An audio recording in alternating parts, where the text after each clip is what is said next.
such sights to show you. It has begun, puppets. Happy Wednesday. Yeah. Who can keep track anymore? Because we've been know. doing extra streams because of Alien. It throws me off. It's that Tuesday, Wednesday, 1-2 punch. Tuesday, Wednesday, Friday. It seems like every day we're doing something. I'm not complaining because it's fine. It's cool, man. I tell you what, I'm very, very excited about. Okay, hold on. Before we finish this intro, I'm offended. So I'm looking at the comments. First of all, welcome everybody to the chat. We got Zakito. Looks like he's in but not in. He's having some modem issues. If you join us again, man, say hi. We got Say 10. And we got Rick R. How you doing, bro? Hey. Ishmael. So Ishmael said, we got Hope. How you doing, Hope? Hey, Hope. Riverman should have a report for you. Hold on. Ishmael, he says, choose your fighter, or I mean director. And before, in the pregame, I commented, finish him. And then YouTube blocked it. Really? YouTube rejected the comment. Oh. Is that, is it taking it as sexual or violent? I don't know. So that guy's Mortal Kombat channel, he can't say finish him? I guess not. You should ask. Well, he can't even say those words, so you can't really ask him. What's up, Sean Boyle? Hey.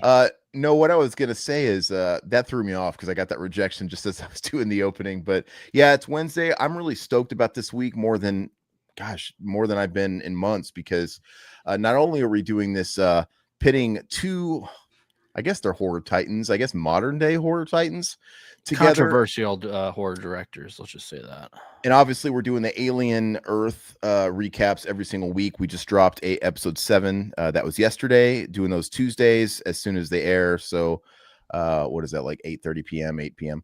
And then Friday, though, more than anything, I am so stoked that we're launching this new series of streams where it's us diving into all the old issues of Fango. Yep. You know, we've got digital prints of the Fango. We're going to start with issue 1. It's got that big fat Godzilla on the cover, and we're just going to go down memory lane and break down what was going on that month when that issue came out, and it'll spur on a lot of good conversation. Which I did a little peek into it, and you're going to be happy with it. I'm trying not to. Todd might be the studious guy that goes through and studies it. It's tempting to do that to prep, but I kind of want to be surprised. I want you to be surprised, absolutely, because they both have stuff in there that we're gonna like to talk about. Let's just I kind of like that element because I know I'm gonna know everything in these issues, so it's not like a question of I got to bone up. It's just what's in them. I could probably make a good educated guess by the covers, because obviously it's going to talk about the main stories. But I mean, I want to look at ads and everything. I want to look at everything that's in there. But also, I could also make a pretty educated guess based on the year as well. I mean, 1979, we're opening. It's got to be Alien. Alien's probably no spoilers. I'm just going to guess. You know, there might still be some Halloween coverage in 1979. I don't know. But anyway, we'll see. Silhouette, thank you so much. Justice for El Super Pisto. We'll see. We shall see. Okay, Satan's already putting his vote in for Eli. We'll get there. And then let's see here. Satan says something blasphemous, I think, up top, which he says, yes, that's blasphemous right there, Satan. Are you trolling right now, Satan? Probably the greatest found footage movie ever. And it's one of my favorites. But well, he said hot take, so I guess that's really his real opinion. You know? You'll get mine once we get to that one. All right. So Todd, do you want to do any pre-gaming, or are we going to jump right into it and you want to explain how we're doing it, or is there anything of note you want to bring up before we get into it? Let's just say that. Real quick, I did watch You're It last night. Oh, that's right. So that's Hope's film. Go ahead. Hope's film. Yeah, she's an actress in it. So basically, the film is a supernatural serial killer stalks a crew of retro-style horror film with a magical game of hide and seek.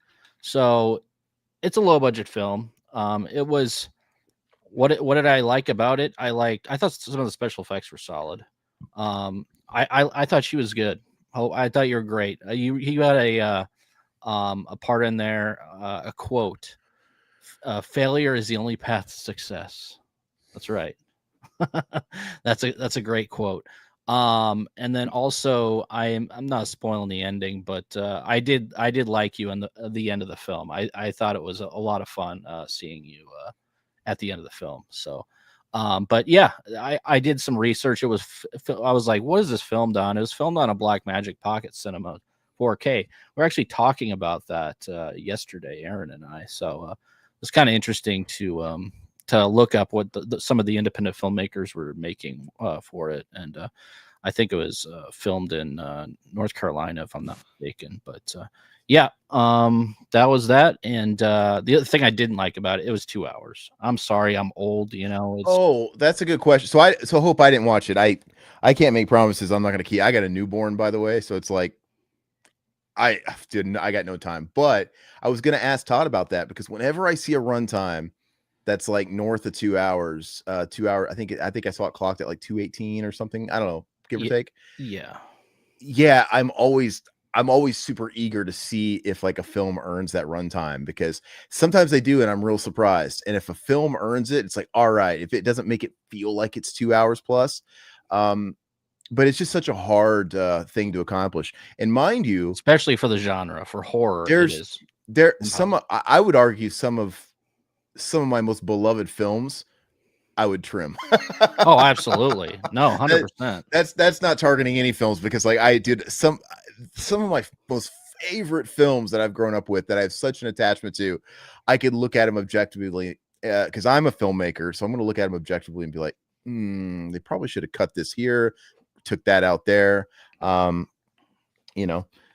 yeah, anyway, I didn't watch it, so I'm just saying that in a general sense. No, yeah, and that's I totally agree with you on that. It's really hard to do, especially in a slasher film, to go over the 90-minute mark. Let's just say that. Hope, let me ask you, are you guys going have you guys started submitting to festivals and whatnot? And if so, if I'd be curious to what you guys are if you guys have gotten anything or anything like that, if you guys are scoping that whole scene. My film, the festival season is about to wrap, and so for everybody, I don't know the exact date, but next month I'm going to put out the film that I did. It's going to go on YouTube for everybody to watch it. So hopefully everybody checks that out and gives me your feedback. Good, bad, I don't really care. It's fine. It's all welcome. Maybe I should do that on Halloween. Yeah, that'd be cool, man. It's going to be next month though, for sure. And I'm looking forward to getting it out there and just purging it and like, it's done. It's out there. Yeah, so really stoked about that. And I always love talking to other indie filmmakers and whatnot. So you guys are based out of North Carolina, that's what Riverman said? Yeah, I think they're out of North Carolina. That's cool. One of the rare states I've not been to. Let's see here. Ron, how you doing, Ron Ross, man? My money is on Eli. We shall see. Todd will take us through how he's going to do it, how we're going to tally everything up. And Silhouette, Green Inferno is better. Oh my God. Hold on, but you're coming from the angle of no cruelty and assault and stuff like that. I can understand that because that stuff is hard for me, man. I have to be honest. Yeah, that stuff's hard for me, and I don't necessarily condone that stuff either. So it's tough, but I mean, there's a lot more to that film than just that. Yeah, and if I can remove that, which one is objectively the better film? It's still kind of hard to, not give it to Cannibal Holocaust. Score. Yeah, absolutely. Oh, absolutely. Hey, Robert Knight 90, what's going on, bro? Let's see. I can make this a really short stream if you want. Eli Roth is better. Okay. We'll see. You might be absolutely right when it comes down to what we do here. I didn't lose any of my collection. Thank God my landlord can eat Guso milk. Thank God my brother-in-law is helping out with the home search. Oh, yeah. Yeah, man. Good luck on that, man. It's real hard to find places these days. And I don't really know what it's like in your neck of the woods, but costs are rising everywhere. Man, it's crazy. I mean, I went to Walmart today to go grocery shopping, and like the price of like, something frozen just is like doubled within like the past like 5 years. It's crazy, man. Yeah. Every penny helps. And on that note, you guys can give a little bit of those pennies to us if you want to join our YouTube membership. No, we're just kidding. Make sure you guys are liking the stream and all like the stream, the video and all that stuff, and subscribe if you haven't already. If you do want to support us extra, we have a membership. You'll get access to our additional content, including members only commentaries. Most recently, about 3 weeks ago, we put up Cabin Fever. That was I think it was Ishmael's request. We're due to do another one. So I think we got plans I suggested for next week's schedule, but the week after next week we're going to be doing another one, and we had another request. I got to remember what that is. I got to find out where we wrote it down. But we have to do it. Yeah, you wrote it down somewhere, I remember, because you And if somebody requested it in this chat, please remind us. So yeah, week after next, we'll be doing a members only stream as well. Commentary. We got Alpha Romero in the yeah, that's right. Alpha What's up, disagrees. Alpha? He agrees with his hot take. Which I did watch that that link he sent us for the Children of the Living Dead interview. With Oh, Tom I still gotta Savino. watch it. It's Why? pretty fun. It's pretty funny, dude. Are they candid? Oh, they just roasted the whole time. Really? And then they end up roasting like the lady they couldn't get along with and all that stuff. The It's a lot baby. of fun. Yeah, the Nepo baby. It's a lot of fun. Wow, isn't it weird that they were able to? Did they all know this is a Children of the Living Dead reunion, or did he get like them all to agree to an interview? And then he's surprised they're all in the chat, like, "Oh, we're celebrating this movie." Well, they were just pretty much saying how much they hated Russo and all this stuff. Love it. It's I good, can't wait. Good stuff. I can't wait to watch it. It's very, very fascinating. I wanted to talk. We need to talk to Alpha here sometime soon, because that idea that we had last night about Living Dead Weekend, yeah, and what we want to do with it. Yeah, I want to talk about a plan. I know it's like way in advance, but Todd and I are definitely going to go to the final Living Dead Weekend. Yeah, I believe it's the final. We're finally gonna make the pilgrimage out there next year. Assuming it's going to be in June. It seems like they always have them in June, but I don't know. What would you rate your It out of 10? That's a great question, Ron Rossman. Hey, are you by chance part of the production? Because I haven't seen you around here, and I see you got a production logo. Yeah. What? So, did you produce it? Are you a filmmaker by chance? I'm just speculating. Yeah, I think they're the production company. Yeah, Ron. All right. So, what do you give it out of 10? You got to remember, I had Scott on here, and I was canned. Dude, you guys have to watch. I want to get Scott Goldberg back on. He hit us up earlier, and I want to get him on for Halloween. I'd love to get Scott Goldberg. He directed I can't even spit it out. Forest Hills with Eddie Furlong. Yeah, that was Shelley Duvall's last film. Mm-hmm. And I'm going to try and see if we can get him on for our annual Pet Sematary 2 commentary. We're going to do the work print. And I want to try and see if we can make that happen. It was so funny when we were reviewing his film and doing a commentary, and he popped in on the chat and came on stream, and I just told him what I thought. Yeah. No, but I didn't see it though. What did you think, Todd? What do you give it out of 10? See, I mean, like I said, there's some things I liked. I like some of the special effects stuff. I liked a few of the characters. A few of the characters really didn't do it for me. With some of the police officers and everything like that. Overall, I mean, I think it's solid. I would give it for an indie film and everything, I would give it a solid 5 out of 10. I think that's solid. I love the films with the indie spirit, man. I love it. I like when you could see everything that goes into them, and you could see the labor of love. Mm-hmm. So yeah, I mean, for me, a 5 out of 10 is pretty good. Yeah, absolutely. Yeah. So yeah, Ron is the director. Well, congratulations, dude. Hey, I have to tell you, I got to tell you right off from the bat. Hold on. Sorry, that's Robert's comment. I have to tell you, so fellow director, you're winning, dude. I haven't seen your film. I know nothing about your film, but you are the fucking man for finishing your film. Mm-hmm. Because you probably know better than anybody else, maybe amongst your peers. I don't know what the local filmmaking scene is where you guys are from. I think maybe it's North Carolina. But the fact that you guys finished it and got it out the door, I mean, it deserves an applause. Yeah. Filmmaking is so hard, man. Mm-hmm. And I'm sure you're feeling it. I don't know when you guys finished it, but you're probably still reeling from just the after effects of it. But I know it sounds cliche, but it really is like giving birth. That sounds so cheesy. But when I don't know if you were also the producer or maybe you wrote it too. I'm not sure. I know with indie films, you're usually wearing a lot of hats. But if you were like involved stem to stern in it, it is literally like you gave birth to something. And I remember when I filmed that thing that you guys are going to see next month, when we finished filming, I mean, obviously I still had post-production and the music and the sound and all that stuff to go. When we finished filming it, I fucking cried. And I don't know why. I wasn't happy or sad. I felt like I lost something. And I laid in bed and I slept all day and I was very depressed. And I just started like weeping uncontrollably. And I don't know why. I think I was just so exhausted. and I did it. It's like I fucking shit a fucking tape out of my ass. That didn't come out very well.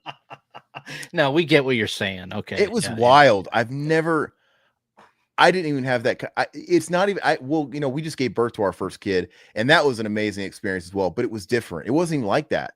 Yeah. I felt depressed. I felt like I had postpartum. I know that sounds fucking weird. But it was wild. Well, maybe Ron could relate. I don't know. I mean, yeah. Let's see. That was a great commentary interview. Yeah, we want to get Scott back on, man. He's such a good spirit, a good sport.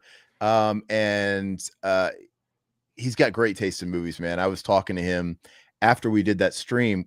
I was chatting with him over like socials and phone and stuff like that for a little bit after. And he's a really, really cool guy. He pretty much likes all the same crap we do. I hope you liked Lauren. I hope you liked Lauren and you're it at least. LOL. Yeah, I thought Lauren was great. Absolutely.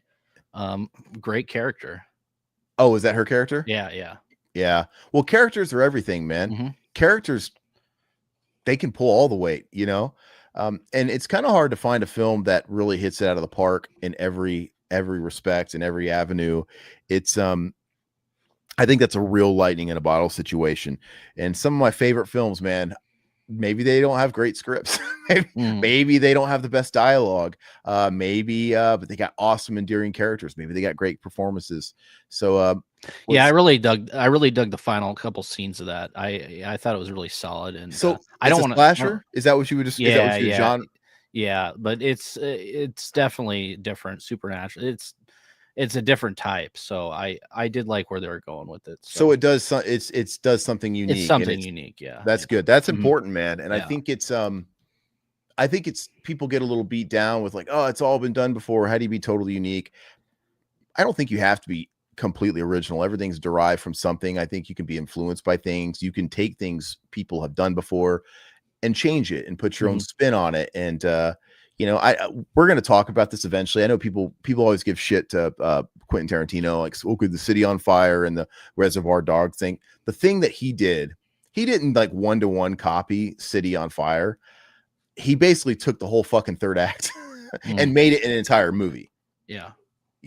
So I guess that's his justification. And he, of course, nobody has dialogue like Quentin, and it's just what it is. Finishing a film is a huge accomplishment. Alpha, it's everything. Most people don't get past the first step, man. Most people don't get past I want to make a film. But most people people have that thought in the shower while they're fucking washing their balls and their face and in that order. And they never even act any further than just the idea. So it's insane, man. Thank you. Did it feel like the pace? Oh, sorry. Did you feel like the pacing was solid? We had $27K budget, 10 locations, and a cast of 50. Whoa. Yeah. I mean, the pacing, that's the tough part for me, just because I was saying like how, I like, shorter films. Like if it's going to, especially indie films, it's not the fact that I can't get into them. It's just, I don't know, when you don't have the big budgets, it's hard to keep, somebody entertained the whole time. Let's just say that. If that makes sense.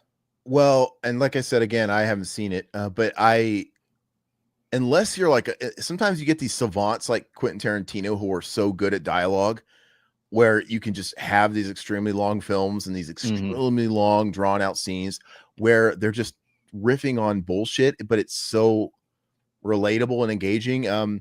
That's a rare breed. I don't know. I understand what Todd's saying. I guess I'd have to see it, but that's $27K for a low budget, and it's a feature. Yeah, it's a feature. It's over 2 hours long. I mean, we said the same thing, I believe, about Scott Goldberg's film too. I mean, it's it's a pacing is tough to nail, Well, when you watch the film that we're talking about, Scott Goldberg, like again, Forest Hills with Eddie, I look at it through a creative lens. I mean, like maybe Todd enjoyed it because it was fun. It's got its elements of fun. It's good to kind of like have a good time, throw popcorn at the screen, laugh at this, laugh at that. I can't take the filmmaker hat off where I'm like, I understand what happened here. I said it the whole time. I'm like, you can tell that they fixed this in the editing room. You can tell they ran out of funds here. You can tell this happened. And at the end of the day, nobody wants to make a flawed film. it just so happens that 99.9% of films are flawed. Everybody wants to do the absolute best they can. Everything is up against you, and you have honestly very little control because it's just you're a lot of relying on a lot of people. And no, and he did a great job, and you should be proud of that. Absolutely, Ron. 27K, great job, man. Yeah, 10 locations. That's not shabby. I guess for a feature, that's probably pretty par. So what I did was a short. So like we didn't have 10 I can't imagine 10 locations. And a cast of 50 though. It's a lot, dude. Yeah. So that's incredible. And where again, let people know where we can see your film. Where is it streaming? Maybe Todd knows. You guys can shout it out. So I saw it on Tubi, and I'm Nice. always hanging out on Tubi. So also I think that it's on YouTube, I believe, as well, and then maybe some of the like screen boxes and something like that. But they can shout it out in the chat. Try and get that on Shudder, man. Yeah, it might be on Shudder. I don't know. That would be cool. But yeah, that's where I saw a few of them pop up. And writer, editor, director, and producer. See, yeah. I knew it. You know, you're just kind of the guy. And I know you as sort of the main guy. There's probably, dude, you probably were watching your own film. You're probably like, fuck. There's things that drive you crazy about your own film that nobody's ever going to see. I do that with editing podcasts and stuff. Like everybody does that. Dude, yeah. Look, when you guys watch this film, I'm going to release to everybody next month. It's so funny. There's the littlest things in the film that are like, oh, that's not really a continuity error, but that doesn't make sense to be there. And nobody's going to notice. Nobody's going to notice. I noticed it. You know why? Because I watched it fucking 5,000 times in the fucking post process and all the daily, you know, it's like whatever. But most people are going to watch a film once. Yeah.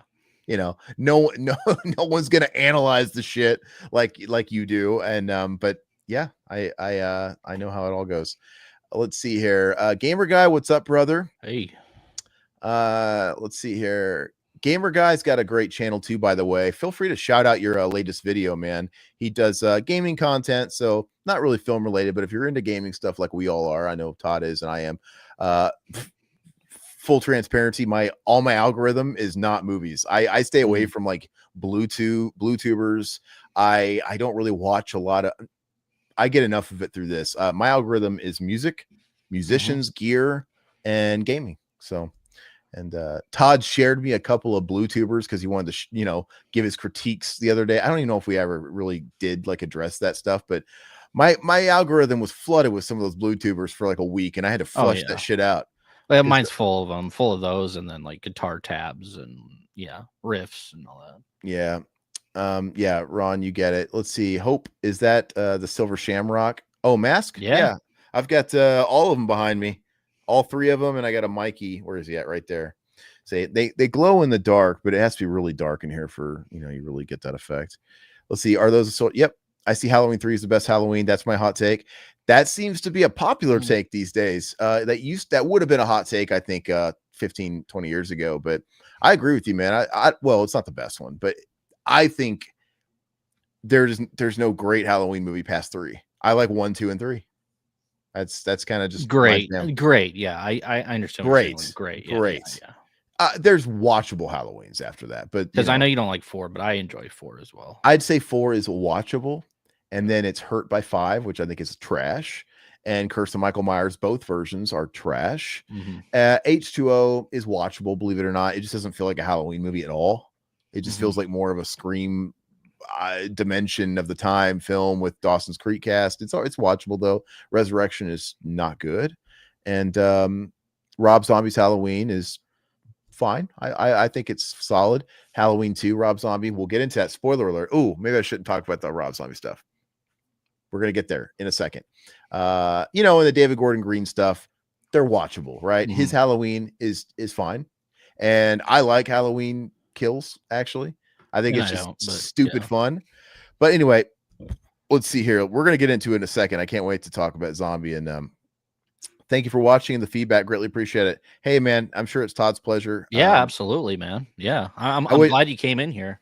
I wish I had more time to be able to get it watched. But like I said, I got a newborn, dude. It's really rough. Hopefully you guys return the favor, man. Tune in. Hopefully you're subbed and tune in next month, and I'll have mine out there, which I think it's going to go up on my personal. But follow here, and you'll be able to get a link to all that stuff too. Satan, another hot take: Halloween 2 is better than the original Halloween 2. You're killing me, dog. Oh wow, you're killing me, dog. What's the name of the movie? I must have missed it. I got here a little late. Oh, give him. Did he already? They already shouted out. Do it one. It's You're It. Yeah, You're It. It's on Tubi and Prime Video. Nice, dude. That's not shabby. Getting some love. Yep. You're It. Yep. If you're looking for more people to interview, I've got a buddy of mine who's working on a sequel to a low budget slasher he did recently called "Are You Dead Yet?" Hey, that's a Children of Bodom song. Children of Bodom album and too, album. Yeah, man. Gamer Guys in our Discord, which you guys all can be too. We have a free, public Discord for everybody. Go ahead and why don't you shoot us the details in the Discord so I can reference it and be reminded. Because I'll forget everything that's in this chat. Trust me, I'm going to forget it. Tom, how you doing, bro? Hostel was basically Terrifier before everyone was prepared for torture horror. Yeah, it really set things in motion, and we had Saw and all that stuff was super popular, and it really was like Hostel that kind of launched all that stuff, and gore porn being so gore prawn. Sorry, was so popular. You're It. I'll watch it tonight. No work today. There you go, Satan. There you go. We got you a viewer. Very happy about that. Gory Tiger, how you doing? You don't like to watch people show off their collection of movies they've never seen? Yeah. Oh, Blue Tubers. Yeah. Oh, yeah. It's ridiculous. Well, I'm not part of that world, and like I said, I dipped my toe in it because the algorithms forced me, and I watched a few because I wanted Todd's take on something. He was talking about the drama, and I've never seen a more like elementary group of fucking middle school girls with the drama and the bickering and I could tell it is they're almost like they're almost drama channels at a point. And I'm a total outsider. I'm not a blue tuber. We talk about Blu-rays, we'll talk about films, but I would never want to be like dedicated part of that space. But let's just say buying shitty films you're not gonna watch. But I didn't see any integrity there, man. Like, Todd was talking about, I saw a couple of guys just sell their channels, right? Like what you don't have to name them if you don't want, but what was Planet CCP? What's his name? Chinese Communist Party. Oh, we were talking about CHH or whatever. Look, what was he doing? Like he literally they'll sell their fucking streams to Vinegar Syndrome, or somebody will do a live stream through their channel. It was one of the boutique labels. They were like, I was like, oh, I'm gonna see what's going on with this guy, the Blue Tuber, and it's not even him. It's just some other guy from the that sells physical media, some boutique label. But I just see everybody's in bed with somebody. Yeah. And it's a lot of politics and like I said, drama. And Robert, you're probably right. It's probably just like a circle of big ones that I'm seeing. Maybe there's a lot of great ones out there, and I don't know. And I'm not even like dissing like the guy that we mentioned, because I get it. You got to make your bag, and you're trying to make money, but I just think there's always a cost to that. Like, are you going to trust? Are you really going to go to them and really trust their opinion on something? No, not the review. They're getting paid. You know what I mean? It's just, and I understand wanting to get paid, but your just integrity is compromised. Not by a boutique label. I mean, that's ridiculous. You can't review it if you're getting paid by them. You're getting what for free shit? Yeah. Like, can you guys really not afford your own fucking Blu-rays? Is it that much to sell your, I don't know, man, but, let's see. Halloween 4 is unwatchable to me. Wow. Hold on. Do we have a? You are one pathetic loser. That's not that one. Yes, that's it right there. No. I meant to do no, where's the applause? I meant to praise you. No, dude, I don't know if there's an applause. Oh, okay. There we go. I feel like I gotta worse get than better me, with that. dude. Yeah. Anyway, I agree. It's not unwatchable, but it's the beginning of the end, dude. Let's face it. Anyway, do you want to talk about this scoring? How we're gonna do this? Yeah, Todd, you go ahead and walk everybody through how we're gonna do it. We're gonna go and get started. Okay, so we're gonna need the chat's help with this. So, because we have to come up with a consensus for a starring system. So I'm going to give you my star ranking. You're going to give me your star ranking on the film, Aaron. The chat needs to give us their star ranking. We'll kind of average it into each other. And by the very end, whichever director has the most stars to his name is the star. Do they have an equal amount of films in their filmography to make this fair? Or do we have to shave off like a house with a clock in the walls to make it even or something? I thought they had. Let me double count it real quick. Because I feel like Eli, they're probably pretty close, but Eli's got a couple of family films now under his belt that if he's got a little more, we could probably shave off because, they're not horror. Yeah, here I'm counting them real quick.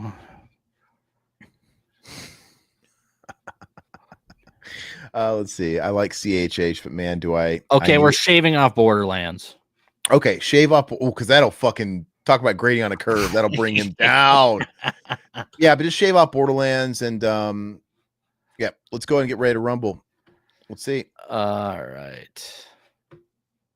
Yeah, that's so funny, gamer guy. I like CHH, but man, do I need a video on yet another Friday the 13th DVD re-release? I like a little variety. Goes a long way. No, I'm not saying he's not a good dude. YouTube caters. YouTube caters to super niche. They want those guys to talk about Halloween fucking 4 nonstop or whatever it is their niche is. And it sucks, but I would be very depressed doing that, to be honest with you. So as much as I like some of that stuff, right? Okay, so I have we're going to use a wheel of names as well. So we're going to do it randomly because we don't want to start with, their first film or their last film. It could be their best film or worst film. Okay. So we're going to do that. And let me share that. Why does it matter what order we go in if they're all going to have the stars? Oh, that's a nice wheel because you want to show that wheel. It's a great wheel. Yeah, it's a great wheel. Skip that ad. And you don't want to start okay, let's just say we're going to start with their best film. Yeah, I know. Freaking ads, dude. You can skip it. It's ready to skip. Just get rid of it. Oh, sorry, guys. Okay. Don't buy it. Yeah. Okay. Okay, so I get it. So are we going to do a thing where we each take turns giving a score, or are we all going to have a vote? Everybody's going to have a score and we find an average of each one? I'd like to do an average of each one. So we're each going to give our score and find the average. Yes. Okay. Yes. All right. Let's go with it. Let's see. What is it supposed to look like? A wheel of shit, like a shit ring? Yeah. I was going to put a turd in there, but. Oh, okay. Well, I see 2 right there in the middle. Oh, I'm just kidding. All right. We're going to try this. See how it goes.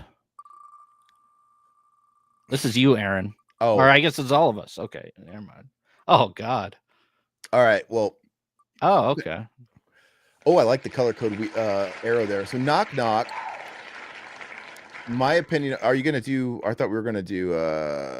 What's it called? What's that one app? I know. I'm sharing Letterboxd. that too. I'm sharing that too.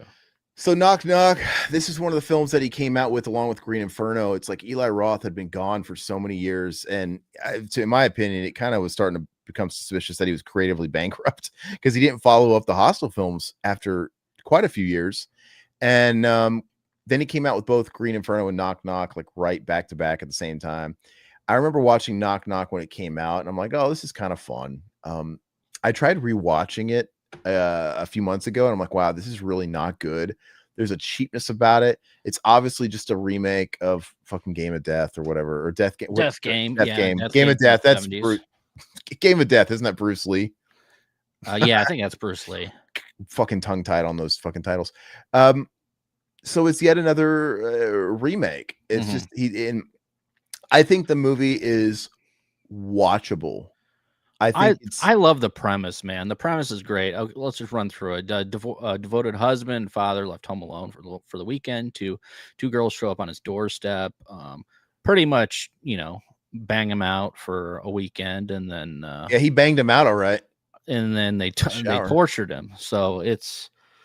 I think the premise is really cool. I know it's a remake from the original. It's a premise we already know, right? It's a premise we already know, but yeah, I don't know. I really enjoy it, but so that would be 1 star because we're going off 5 stars, right? Is that what we're doing, 5 or 4 to make it simple math? What are we doing? We can do simple math. Yeah, we can do 5. Okay, so we'll do 5. What's whatever letterbox is because we're gonna. That's 5. Okay, so we got Ron here saying it's basically 1 out of 5, And I watch a lot of trash, dude. I mean, this is obviously not the worst thing in the world, and it's watchable because look, I mean, the ladies are nice to look at. Keanu Reeves is fucking terrible in it. I He's like Keanu. hysterical. His acting's bad, but I mean, it's sleazy. It's Chocolate it's with fun. sprinkles. Yeah. He's so bad, and of course, it gave us that awesome meme. Oh, his head in the dirt. Yeah. I think it's a 4 out of 10. so I think it's a 2 stars. So I give it 2. Ron's giving it 1. I would give it a 6 out of 10. I like it that much. It's a movie I go back to. I love Death Game. So I don't like it as much as Death Game, the original one, but I really like it. Satan gave it 6 as well. So in my opinion, we have 1, 2 3s, and a 2. I think that kind of averages out to a 2, wouldn't you think? Okay. Yeah, that's cool. I think it kind of weighs to 2. So let's give this guy 2.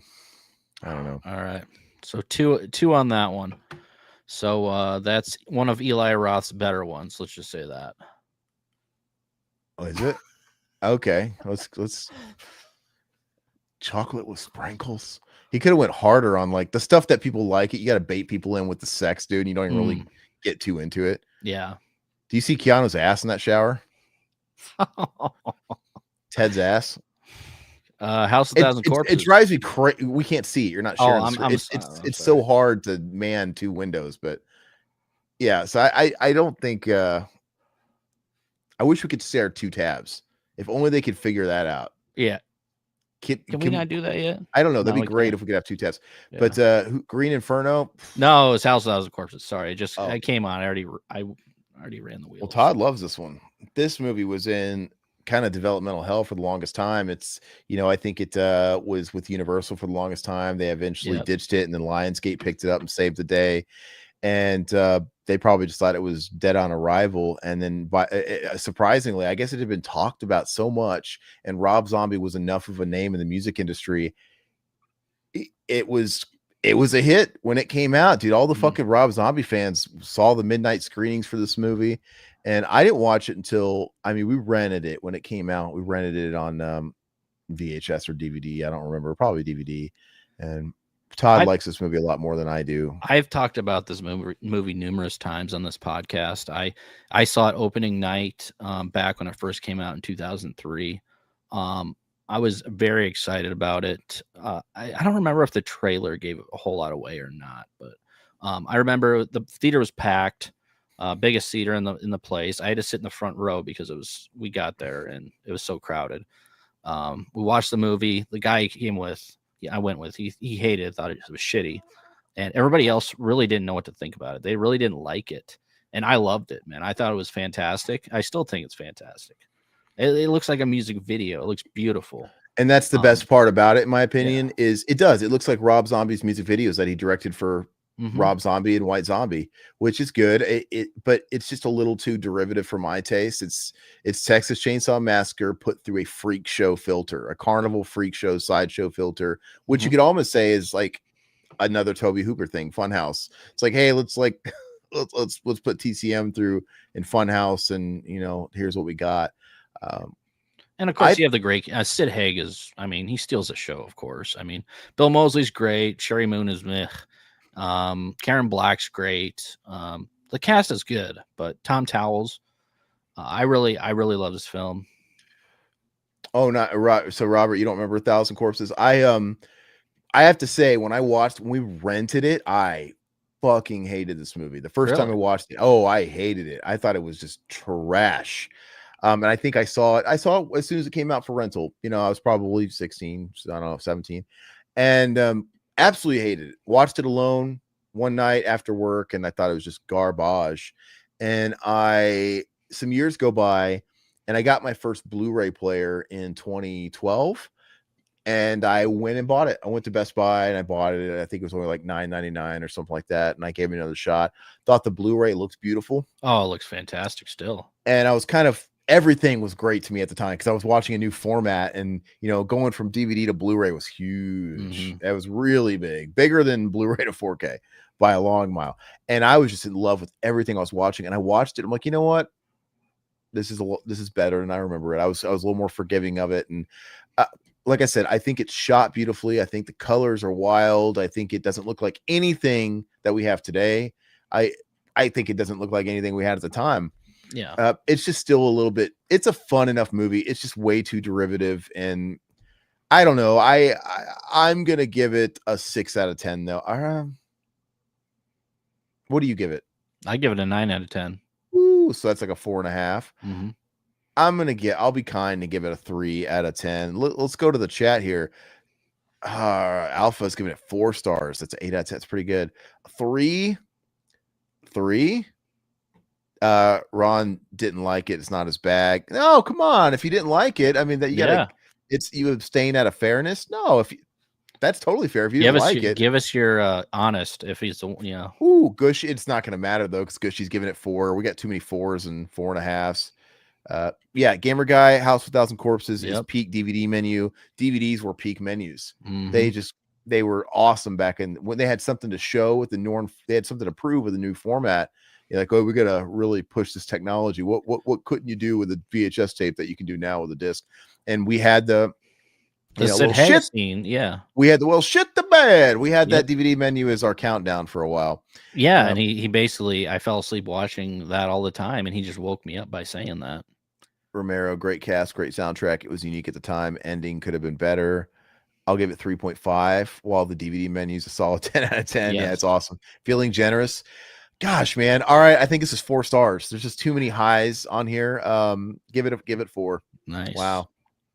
But he's going to need it, because Eli Roth is going to have some generous numbers. You know, they each had places of peaking, right?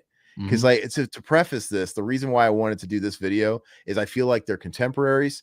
They both kind of like came out at the same time with their filmmaking, and I feel like the trajectory was the same. They both had a big moment, and they made the wrong decisions on what they followed stuff up with. And obviously Rob, at this point, he followed it up the right way. He made a sequel that everybody loved. It's going to be his best movie. It's kind of after that. And then same thing with Hostel 1, Hostel 2, but okay. All right, let's spin the wheel. It's like South Park graphics. Hostel 2. Hostel 2, okay. I haven't seen this in a minute. Okay. I watched it. I saw Hostel 2 in theaters, and then I bought that like 2-pack, Hostel 1 and 2 2-pack in 2012 when I got my Blu-ray player too. Yeah, that's the only release they have of those. Yeah, and so that was the last time I watched it. So I guess it's been 13 years, and I remember it being comparable to the first one, but not quite as good. That's just really all I can say. I liked how they flipped the perspective. Now we were kind of like going through the story through the eyes of the client. Yeah, the client, which is a cool way to do a sequel. Yeah, and it's pretty much, I think, the same premise with the girls that were backpacking or whatever, wasn't it, through Europe or whatever, and then because you got that gang again, right? The European kid gang. Yeah, and then shit goes awry. It's the same Hostel, is it not? It's the same business. It's the same business. Yeah. So, what was the cast in this? Bijou Phillips or whatever her name is. Yeah. She's like a mama and the papa's kin. She's not the one that fucked her dad though. It's Mackenzie. Really? Yeah, Mackenzie Phillips. Mom's the daughter of the mamas and papas. Oh yeah. Okay. Yeah. Poor God rest her soul. So this one, like you were saying, it's comparable to the first film. Do I go back to it as much? I'm not gonna say. I think it's a solid film. It has its gore to it. The most iconic scene is on the poster there, where they tie that virgin up upside down over the chick and slits her throat. She's like bathing in her bathtub on the blood going all over her naked body. That shit's hard. I remember that being a little hard to watch. It was just so violent. Yeah, it's pretty over the top, but for the time, I mean, that was like, of course, we're talking about the torture stuff was really hot, and I think they did the sequel justice to this. I don't think I like it as much as the first one, but I think it's a solid follow-up. So what do you give it? This one, I would give this one a 7 out of 10, which would be a 3.5. Look, I haven't seen it in a long time. I'm gonna kind of just go off how I felt at the time, and I'm gonna give it like probably mid. I'm just gonna say it's a 5 out of 10, 2.5 stars. I mean, like I said, I have no desire to really watch it. I don't remember loving it. I don't remember hating it. I just remember thinking, okay. But overall, it's that genre is not for me in general. Like I don't really get off on the gore stuff. But let's see what everybody else is saying. Haven't seen it, so I can't give it a score. Satan says it's 4 stars. Never seen a movie like that before. Here's your bar bag, both films. Pretty much gore porn, story super basic, great practical effects, typical horror movie tropes, 2 out of 10. So that's a 1 star again. Okay. Ron, you're a customer. But I that's how I am too sometimes. Oh, just a simple thumbs down from Alfa Romero. Come on, Alfa, give us a score. Hey, a thumbs down. That's 1 thumb. That's 1 star. Though I'll give it a 2 out of 10. That's a 1. Ooh, 1 star. Wow. Hostel, 7 out of 10. Ooh. See? Robert. So that's 3.5. I'm just gonna go and give it a 2 to be fair. And then no, I'm giving it a 2.5 just to be fair. And so what is it? Average to like a 5 or so a we got 4? Hold on. We got a 2.5. We got a 3.5 out of 5. What did you give it, Todd? I gave it a 7 out of 10. So 3.5. So a 3.5 out of 5. Yeah. Alpha gave it a big fat 1 thumb down. So we're gonna call that a 1. Yeah. We got a 1 from Ron, but we got a fucking 4 here. I think that's gonna average kind of in the middle personally. Just give it 2.5. Give it like 2.5. Yeah. Oh, what's so funny about that? I don't know. It's just all going according to plan with how these films are. I don't think. Okay, so you didn't think it would get that much or what? No. I mean, that's just kind of where I landed with it, so I'm fucking happy with it. It's totally fine. Okay. You know, go ahead. We'll spin the wheel. You got to switch back. Do we have any other comments about these films in the chat? No, Robert saved it with a 7 out of 10. Go ahead and spin the wheel. I was trying to click on the. Never mind. Yeah, we really need to let us open 2 tabs, dude. For like $500 a year, we should be able to have 2 tabs. Yeah, 500 plus. Halloween. Oh, Rob Zombie's Halloween. All right, so this is actually for my money. If I absolutely had to watch a Rob Zombie movie today, I'm not saying this is his best one, but I would probably just go for the comfort food of Michael Myers and watch this one. This one is. You can tell where the struggle was between him and the Weinsteins and whatnot, and because he kind of had his cake and eat it too. It's like it's definitely a Rob Zombie. He Rob Zombified this movie. He threw in all his cronies. You can tell he got final say in the cast because it's got his wife and it's got Sid Haig. It's got what's his name? Ken Fourier as Bing John, whatever his name is. And you got Danny Trejo. You got Danny. I was good to you, Mikey. Trejo. You got, isn't or Lou Temple, not Bill Moseley, but Lou Temple. Lou Temple. Yeah. And it's very Rob Zombie-y where you got Lou Temple like molesting the inmate and shit like that. It's very exploitation-esque as Rob Zombie kind of leans towards. And then you could tell the studio's like, hey, look, this is Halloween, dude. You got to fucking suit. And he cramped. Like the last 20 minutes is just a remake of Halloween. Because it's telling it's more of a prequel, right?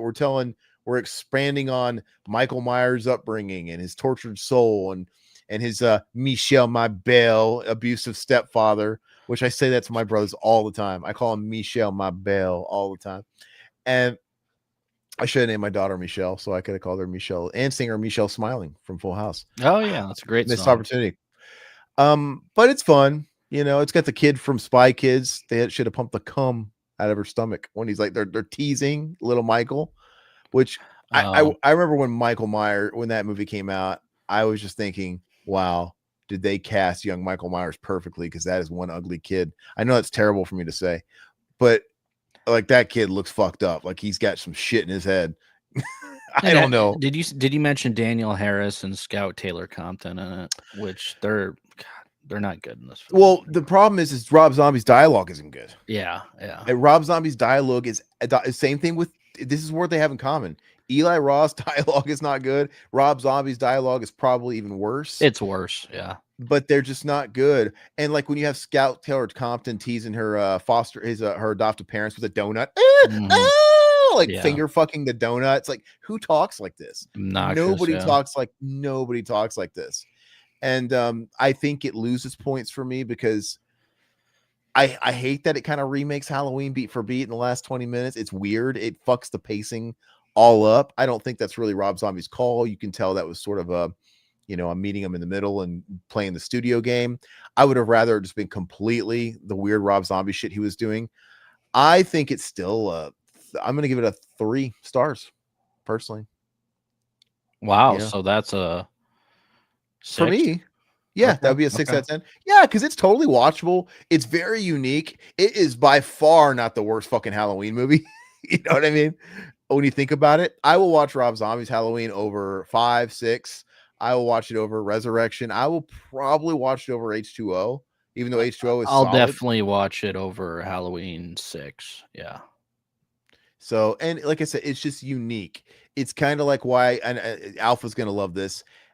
It's why I like Tim Burton's Batman Returns, because it's like, wow, we actually got what we ordered. You hire a guy like Tim Burton to do a Batman movie, you should expect, give us fucking Batman, but tell it through the fucking Beetlejuice and Pee Wee Herman filter. And that's what we got. And it's something truly unique in the Batman canon. This feels like Halloween shoved through a fucking, Rob Zombie cheese grater. Yeah, and, it's interesting. It's not good. I tried to rewatch it pretty recently, and so what do you give it? It doesn't hold up. So what are you giving it? I would give it a 4. So a 2 stars. 2 stars, yeah. Ah, fuck, you got me. Give it 2.5. No, I'm gonna stand by. I haven't seen it in a long time, but I'm gonna stand by my 3 stars and be fair enough to it. Let's see what everybody in the chat is saying. So we got a 2 and a 3 so far. Let's see here. Yeah, I'm Joe Grizzly, bitch. Got a Taco Supreme coming through me. What does he say? Like, I gotta let me drop this load in peace. What does he say? I got this Taco Supreme. Is that Ken for you? Yeah. Oh, is it Taco Supreme talking back at me? I don't know what he said. I don't know what he said. Isn't it funny that when David Gordon Green did his Halloween remake, we had yet another truck stop kill? Yeah. I thought that was interesting. Like, wow, we already had a pretty iconic truck stop with Joe Grizzly, and we kind of did the same thing. And that's one of the coolest things. Like, it was a trailer moment in Joseph Gordon-Green's film, but the teeth, that is pretty cool. And they did that for the trailer where you like see his hands like with the teeth. Yeah. Anyway, we're not talking about that guy. We're talking about these guys. Ron says doesn't hold a candle to the beauty of the original popcorn horror movie. Still solid effects and pacing. 2 out of 10. Wow, dude, 1 fucking star. I have to say, you are really hard. I try and be fair. So if a movie has solid effects and good pacing, I mean, 1 star, that's pretty brutal. But I do agree with you. To each your own. Hey, I do agree with you. The original movie it's not the original movie. The original movie is iconic. Yeah, it's classic. Yeah. But you know what? I have to say it. I've said it before. I feel like I don't have to watch the original Halloween for a few more years. I'm good. I think I've seen that movie so many damn times. I'm not still the best of the I'm not arguing that it's not the best, but I would rather watch Halloween 2 than the original. Yeah, because you've seen it many times. I would rather watch Rick Rosenthal's Halloween 2. Jamie Lee Curtis is his sister. Fucking Loomis is on crack cocaine in that movie. Absolutely crazy. Ben Tramer getting lit up on fire. R.I.P. Ben Tramer. No one giving a shit. Sam Hain, Sawa. I would just rather watch it. It's got the fun deaths, and they're obviously trying to emulate and keep up with the Joneses. We got to be like Friday 13th. We got to show TNA, and we got to have Michael killing everybody unique. We got to have the scalpel death. We got to have the syringe death, and we got to have the hot tub big jugs death. I love it. Oh boy, it's just junk food. Say 10, 2.5. Okay. Yeah, dude. Ron, I'm a Carpenter purist too. John Carpenter is pound for pound my favorite director. He's the best horror director. Nobody had a run As much as I love Romero. Nobody had a run of just awesome classic films like Carpenter. Nothing lasts forever, but dude, this guy owned the fucking 80s. He owned from the late 70s, because I love Assault on Precinct. I love, of course, Halloween. The Fog is probably my favorite Carpenter film. But think about it, from the late 80s, for most people, you can go all the way up to the very end of the 80s with They Live, but I even go up to In the Mouth of Madness. Oh, it's great. Yeah. This guy, and yeah, then you lose me at Ghost to Mars and stuff like that. But this guy, dude, he's the guy. So I'm with you, man. And I hate the fact that they remake all his movies, and Hollywood's quick to want to write a check to remake his shit, but they turn their back on him, and they don't give him directing jobs anymore and shit like that. And he's just obviously, to indie filmmakers, he's kind of like the North Star.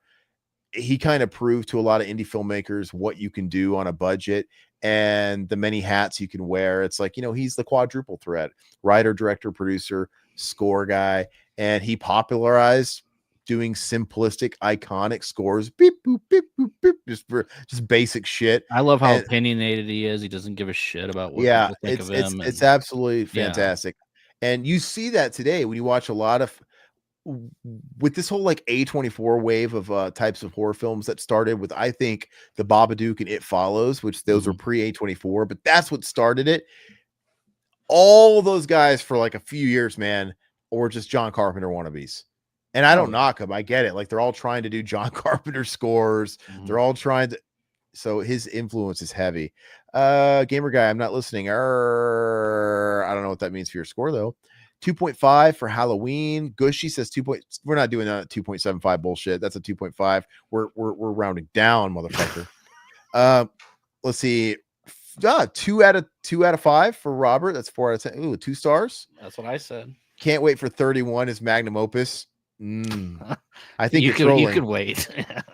So 2.5. Look, I besides Resurrection, I think we know where this is going to go. It's like someone made a pot of coffee with a pot of coffee, just a shit-tastic masterpiece. 31. First half is pretty decent. Second half is unnecessary and boring. Yeah. It's kind of that's kind of exactly where I feel. That's where I fall. I feel like that's exactly how I feel about Rob Zombie's Halloween, and I give it the same score. Todd, with all these scores, I think it's 2.5. I think it's 2.5 stars. Okay. Yeah, Ron Rossman. And when you go ahead and get the wheel queued up, I'll read this. As a micro budget filmmaker, when you have the budget and talent like Roth and Zombie, the expectation has got to be higher for me, especially with remakes. I agree. I don't know, man. You might think that when you're given the keys to an established castle, like, you should, like, hey, look, you've already, we're giving you the fucking resources. You've got a good fucking movie here already. I honestly think you could argue that it's probably tougher to please everybody when it's a remake. I know I'm kind of already nowadays. I've kind of already got my arms crossed from the beginning before I push play, because it's like, all right, prove me wrong. Prove me wrong. Yeah, exactly. Like, show me, bro. And and there's some good remakes out there, some newer ones. That Maniac remake, I always think about that. Look, Ron, everybody's got a jumping off point with Carpenter, and Ghost of Mars is yours. Fell off after Ghost of Mars, unfortunately. I can't do Ghost of Mars, even though he respect for getting Anthrax to do the score. It's just not very John Carpenter, and speaking of shitty films that I didn't add to this list, I didn't add The Munsters because that movie sucks. So you didn't add The Munsters? No, because I didn't have that or Borderlands. Oh, you took one off. Yeah. At least you took off 2 shit sandwiches that were going to be washed out. Yeah. Okay, that works. Hey, Ron, I actually like Escape from LA, so that's kind of my stopping point. But I understand people's grievance with it. Mouth of Madness was great, very underrated. Yeah. I've got that. I've got the Shout Blu-ray, and I've got the Arrow 4K on pre-order. Yeah. Very, very, very, very stoked. I love that film. It's so good. And Night 90, Babadook is so overrated. I agree, dude. Yep. I tell you what, I wasn't ready because, mind you, like I said, Babadook, It Follows, we weren't in the A24 world where this was like a whole thing. We didn't have the term elevated horror at the time. I feel like these were the turning points. And when the Babadook came out, I'm like, what is this pretentious piece of shit? Like, oh, I get it. It's an allegory and a metaphor for trauma. Oh, the trauma and the grief. I don't, I think I love atmospheric horror. I mean, I love the 70s. That's my thing. But it just came off a little try hard to me. And then It Follows is honestly even worse. I don't like It Follows either. I enjoy It Follows. I think it's a solid Just film. not, well, maybe it's not even worse. I'll take It Follows over the Babadook, but yeah, they were just a little too film school for me. I think there's a line there. I think you should be able to tell a story. I think you can have your deeper meanings and you can have your subtext and you can make people think a little bit, but you can definitely go too far into the deep end of that film school bullshit, in my opinion. The Thing is still one of the best, if not the best horror movie ever made. Yeah. I'm not going to argue with you on any Absolutely. of its classic run of films. Absolutely. Speaking of classic run, here we go. Hold on, remember, you don't like Memoirs of Invisible Man? Hey, like Starman, that was a director for hire job. Except Starman's good. I love Starman. Chevy Chase, dude. What an asshole. Was that Daryl Hannah? Okay, let's see. Oh, I feel like I got to read these real quick. Yeah, I don't go ahead. Night 90, Robert. I don't understand the hate for John Carpenter's The Ward. It's not anywhere near his best, but I still think it's enjoyable. My problem with The Ward is it's completely vanilla. It's by the numbers. Generic, It's a boring. director for hire thing. It feels like every fucking generic Redbox horror movie at the time that you would find in the Redbox at the time, or early Netflix streaming titles. You would never, if it didn't have John Carpenter's name on it, you would have never guessed it was John Carpenter. It's very absolutely. It's just by the numbers. And maybe that's kind of what hurts it more, is because Carpenter did it. I guess if you watched it as a late night feature and it was just like by a no-name director, you might think it's like, whatever. It's kind of a par for the course. But it was a paid gig, man. I love It Follows. I can't wait for the sequel. I hope they don't mess it up. There's a sequel? I didn't know there was a sequel. I think maybe I heard that. Is it called They Follow? Did I just write it? Did I just predict it? I hate therapy horror. Ron, my brother. Thank you. I just and I think it's cool to address that stuff. You can have your tortured characters, but it just don't be so heavy-handed. I don't think when it's like the entire fucking meaning of everything, I think it can be a part of the character. I think that's cool. All that stuff can be a part of it, but there's just got to be something bigger with the story. It can't be this entire world that we live in where everything's draped in trauma.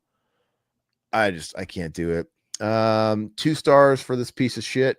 Okay, we're on 31 now. The Ward is Carpenter's AT&T as bad as he phoned it in. There you go. Okay, all right. So 31. Holy shit.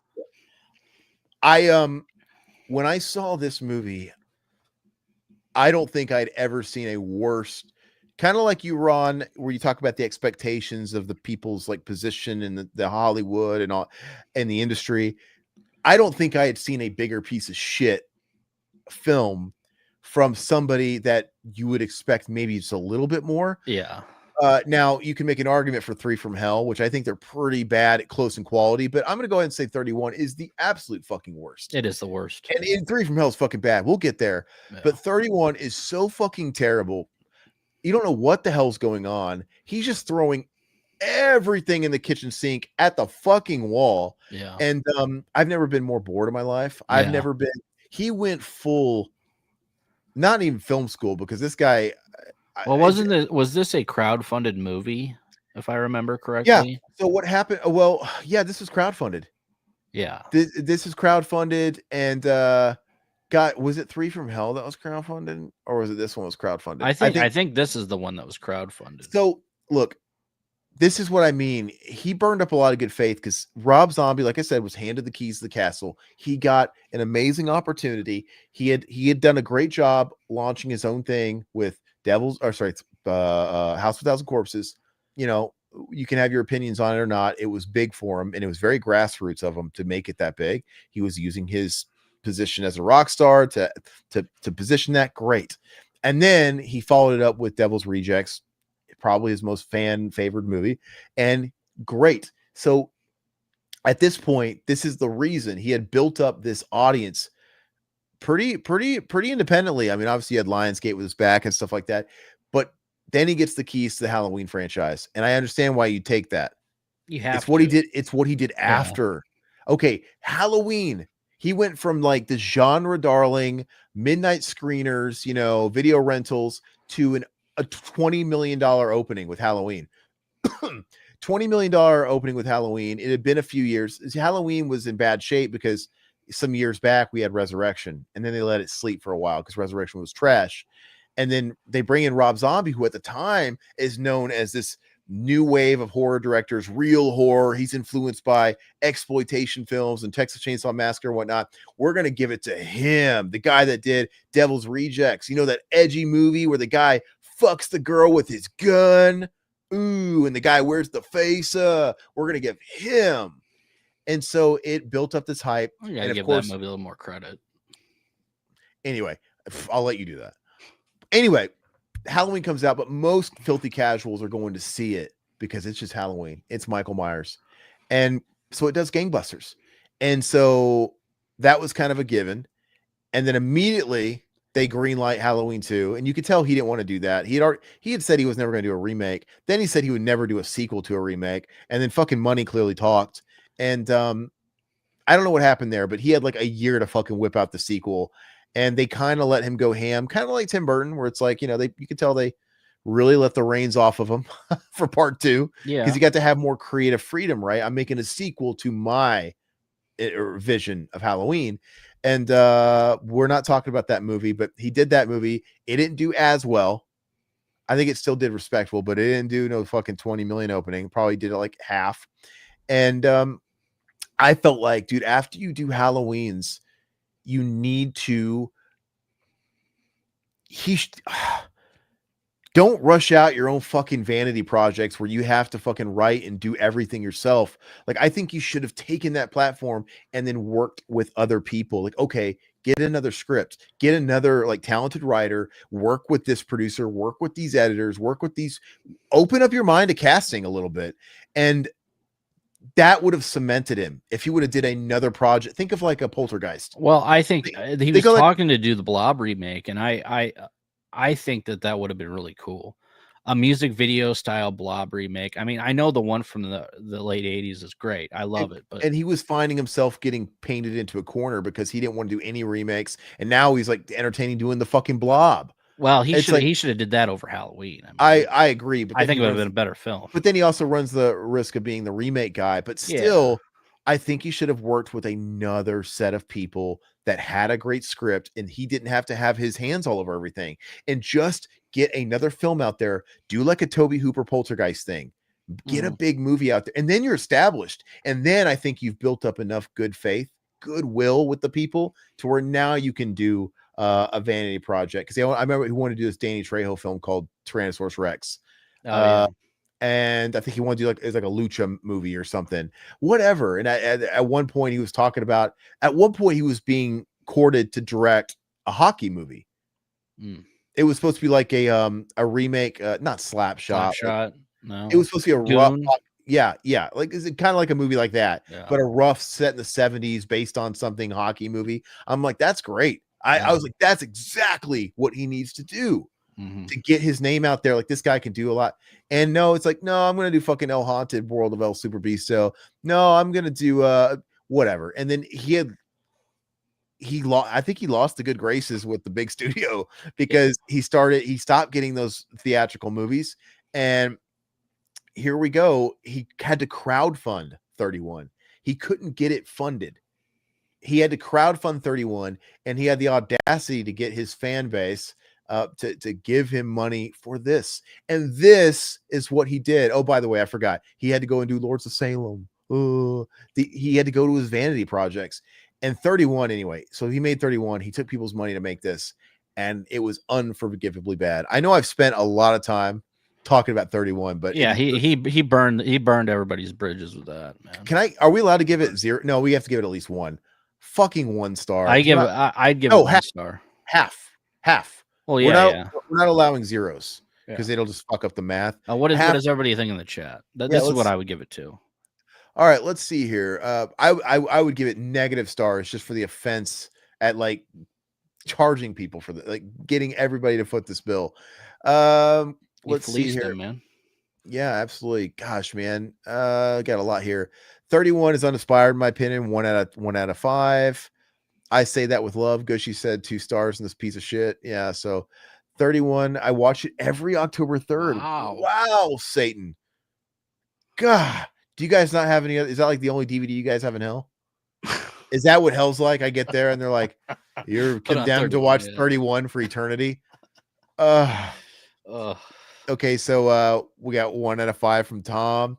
Alpha says 2 stars for Richard Brake's performance and the subtle use of classic Goblin scores. Other than that, I don't remember much else about it. You're being really kind. The huffing gasoline era, Gushy. Sean Boyle says this, capital letters. This is the one he'll be remembered for. Yes. It's I think it ruined his career, man. Look, I think he made the mistake of not like I said, doing another bigger film, working with other people outside of his bubble to really build up maximum good faith to do he could have had his own passion projects fully funded and supported as long as he just proved himself to the people with the money.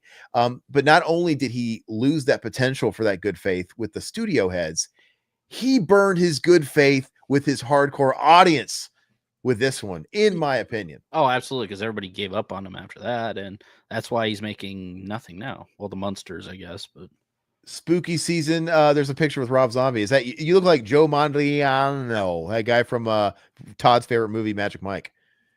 Todd loves Magic Mike. Isn't that weird? Oh yeah, my wife and I watch that all the time. But yeah, your picture of Rob Zombie. Spooky season. How you doing, brother? First time I hated 31.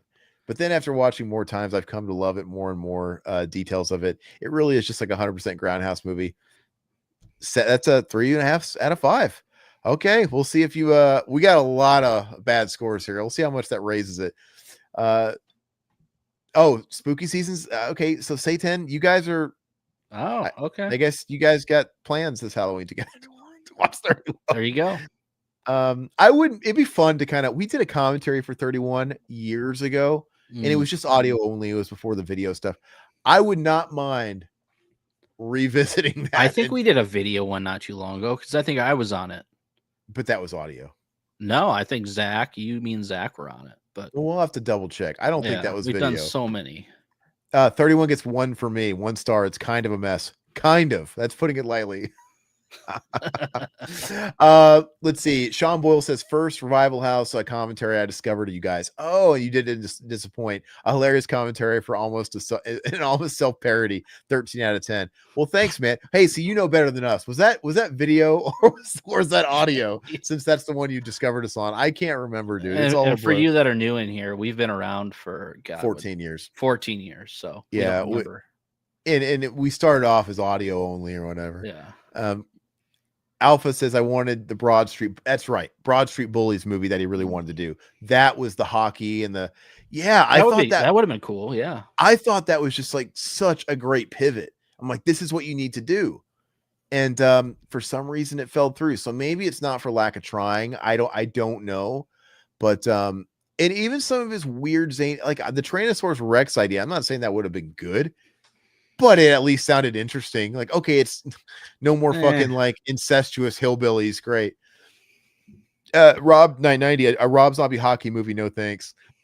I mean, when you put it like that doesn't exactly make the investors wet and moist in the panties. Rob Zombie hockey movie, but I'm open to it. Like I it's better than what we got. Starring Wayne Gretzky. I see. My thing is I'm telling you, I want Rob Zombie. I would have loved him to have made a movie like this, but I want him to like lose final say in cast. Like, don't put your wife in it. Let's give Lou Temple a rest. Let's give, you know what I mean? Like, let's. He needed to collaborate, and I think it's cool to have your vision and play in your own sandbox and really, really do what's in your head. But I think it's also something to be said about teamwork and really sort of working with some other people. I think you can get great products out of that personally. He refused to blow Harvey Weinstein, but he could have given him a back rub. He could have given him that shower back rub and that bathtub back rub. There you go. You know what I mean? He just got offended, dude, because like his dreads kept getting in his mouth when he was kissing him. Nasty fuck. Boy. Oh boy. Exactly. Anyway. Ron, unfortunately, directors corrupt that autonomy with Ego, Wonder Woman 84, Thor: Love and Thunder, The Munsters, John Wick 4, James Gunn's Superman, Thunderbolts, Last Jedi. The list goes on. 100%. Yeah. Except the only thing I'm going to disagree with you on is John Wick 4. I loved it. I like all the John Wicks too. I do. I think John Wick 4 is the They're best, good. They're good one. popcorn. I think you can make an argument for the first one, but there's something so over the top about John Wick 4. Oh, it just gets more ridiculous. That's what I'm talking about. Like, you don't have to excel in everything. John Wick 4 is not there to inspire me to write poetry. It's there to entertain me with choreography. Is that the stair scene? Is that 4? With Shot Atkins in the fat suit? Yeah. And then there's the site where he's on the fight in traffic on the roundabout. They're both getting hit by cars every 2 seconds. I just can't get left. Yeah, and then there's like the big Ben at the Parliament. end, the big stairway where he's got to get to the top. Yeah, stairway. Yeah. It's just, I'm talking about the mall with Scott Atkins, and there's like the escalators and stuff. Oh, okay. Dude, I kind of fucking love that movie. So, and that ridiculous. That is a movie that is really long. Mm-hmm. But you know what? It never lets up. So you kind of get a pass. Well, movies like that, like Bullet Train and stuff like that. It's good. Turn your brain off action films. I love it. Hope a zombie style remake of The Blob does sound very interesting. I bet you who would love to do it now. Yeah. Yes, please give it to me. I know I said what I said about remakes, but please give me another chance. I'll do it. You need Psycho remade? I'm your guy. I'm your man. I remember when Psycho, he was talking about his favorite movies or whatever, and they were talking about Psycho, and then he proceeded to like shit all over Gus Van Sant's Psycho. Like, why would you fucking remake anything? I'm like, oh. Anyway, money. Cat called me Kettle Black there. Well, money talks. Let's see here. Rednecks playing hockey. Hell yeah. No, and it could be violent. It could be rough. Yeah. Let's see this. Ron Rossman to start making fans instead of evolving the story proper. I get what you're saying. It's pure entertainment, but sometimes that's all I want. Depends on the film, I guess. Please revisit 31 commentary. Yes, it's audio. Oh, okay. All right. So, hey, maybe we should do it before Halloween. Look, Sean Boyle, you've been saying you wanted to come on. Why don't you do 31 with us? Yeah. You're welcome. If you want to do 31 with us, you're more than welcome to come on. As long as you got a camera and set up whatever, come on. I'll if I got to go through that shit, I'm dragging you down with me. Yes. Ishmael Premu, I would have been down for Rob to remake a Dunstan Checks In remake in the vein of all those real life monkey attack incidents. Mm-hmm. One can dream though. That's actually the greatest thing I've ever heard. He does a gritty Dunstan Checks In. Well, he could have, if he's doing a hockey movie, Emilio Estevez. I mean, I'm sure he wasn't busy. You recast him as another Gordon Bombay type. Yes. A gritty Gordon Bombay. Everything had to be gritty back then. A gritty Gordon Bombay. Like he's got a drug addict. He's already a drunk. He's snorting lines, dude. Yeah. He's all hyped up and off his hockey stick, dude. Yeah. And then he can get killed in the hockey movie and someone's wearing a fucking Bombay mask, running down the hallways. He gets killed with his Air Bombay loafer, dude. Yeah. For the kids who want to coach. It's a style, Hans. Looks like you just got out of the shower. Oh, sorry, that was Jan, not Hans. Anyway, no, his brother Jan, because they can afford Hans. Yeah, he's taking care of Mama back home. I love they explained that recasting, really, like Hans was filming another movie, Joss Ackland. When I was a kid, I thought they were the same guy. I did too. At first, because Jan and Hans sound so similar, I never caught it. I'm like, oh, they just recast him, and they brought him back. Joss Ackland for the third one, and but no, they just explained it, and I never caught that line. It was a quick throwaway line when he picks him up from the airport and it's raining, and he's like, "Hey, what happened to Jan? Oh, he's taking care of Mama. He was always the favorite," and he drives off. And his accent is so fucking thick, you never caught it. Anyway, 990 Robert, I'm just not a big sports guy. That's all I'm saying. He wouldn't do a good job. Hey, probably not. You have little faith. That's understandable. I do want to see that new football movie. What's it called? Him or something? That horror football movie that just came out. Marlon Wayans. No, that A24 one. Is that Marlon Wayans? Is it Jordan Peele produced it? I don't remember, but I think it's produced by Jordan Peele. Okay. And I think it's got Marlon Wayans, who is coming back to play Shorty in the new Scary Movie. Oh, cool. Yeah. I can't do it. All right. Bulletproof suit, really? I mean, John Wick 4 is like a video game. It's Yeah, it's ridiculous. But mindless.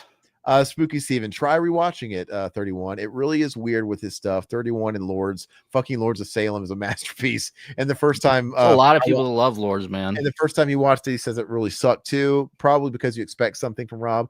Okay, so side note, I know we're doing a lot of detours here. When Lords of Salem came out, Todd and Lush back in the day, who was in Mark 1 lineup of Revival House, they love that damn movie. And I thought it was good. And I went ahead and bit the bullet. I bought it. I just bought it on Blu-ray when it came out and I watched it. Dude, it took me so many sessions to finish it because I kept falling asleep during this stupid movie. Now, granted, I kept trying to watch it after because it was an Argento ripoff. That's why I liked it. Yeah, a bad Argento ripoff. You like those when they do it badly? Well, I mean, it was entertaining enough. I think it's a fine movie. I think on paper it's intriguing. Like I like the we're in it's a Trick or Treat ripoff. I mean, Yeah, the well, record and yeah. Salem is always very interesting, and obviously the season's very interesting, and the DJ, it's very much like Trick or Treat with Skippy. I mean, all that stuff could be very comforting, but I just couldn't. It was getting a little too artsy fartsy for me. But hey, it's sounding like we have to, like you said, revisit 31. I'm not against doing brand new updated commentaries for 31 and Lords. Yeah. I might have to start drinking to pull it off, but I'm here, we'll see. I'm not against it. A Rob Zombie Psycho remake would probably be right up his alley. I would watch it. Yeah, I don't know. It was just all subtlety would be removed. Let's just say that, because Rob Zombie does not know subtlety, and that's just his style. Like that's the exploitation style, right? Just throw everything at you. And when he tried to get subtle and metaphoric, we got the fucking white horse. All that fucking bullshit. Anyway, we'll wrap up these comments and we'll get to the next one. Sorry. Oh, we didn't even grade this. They have a remake of The Blob coming out next year with a climate change environmental spin. Interesting. Okay. I love The Blob. That one. Yeah, I don't know.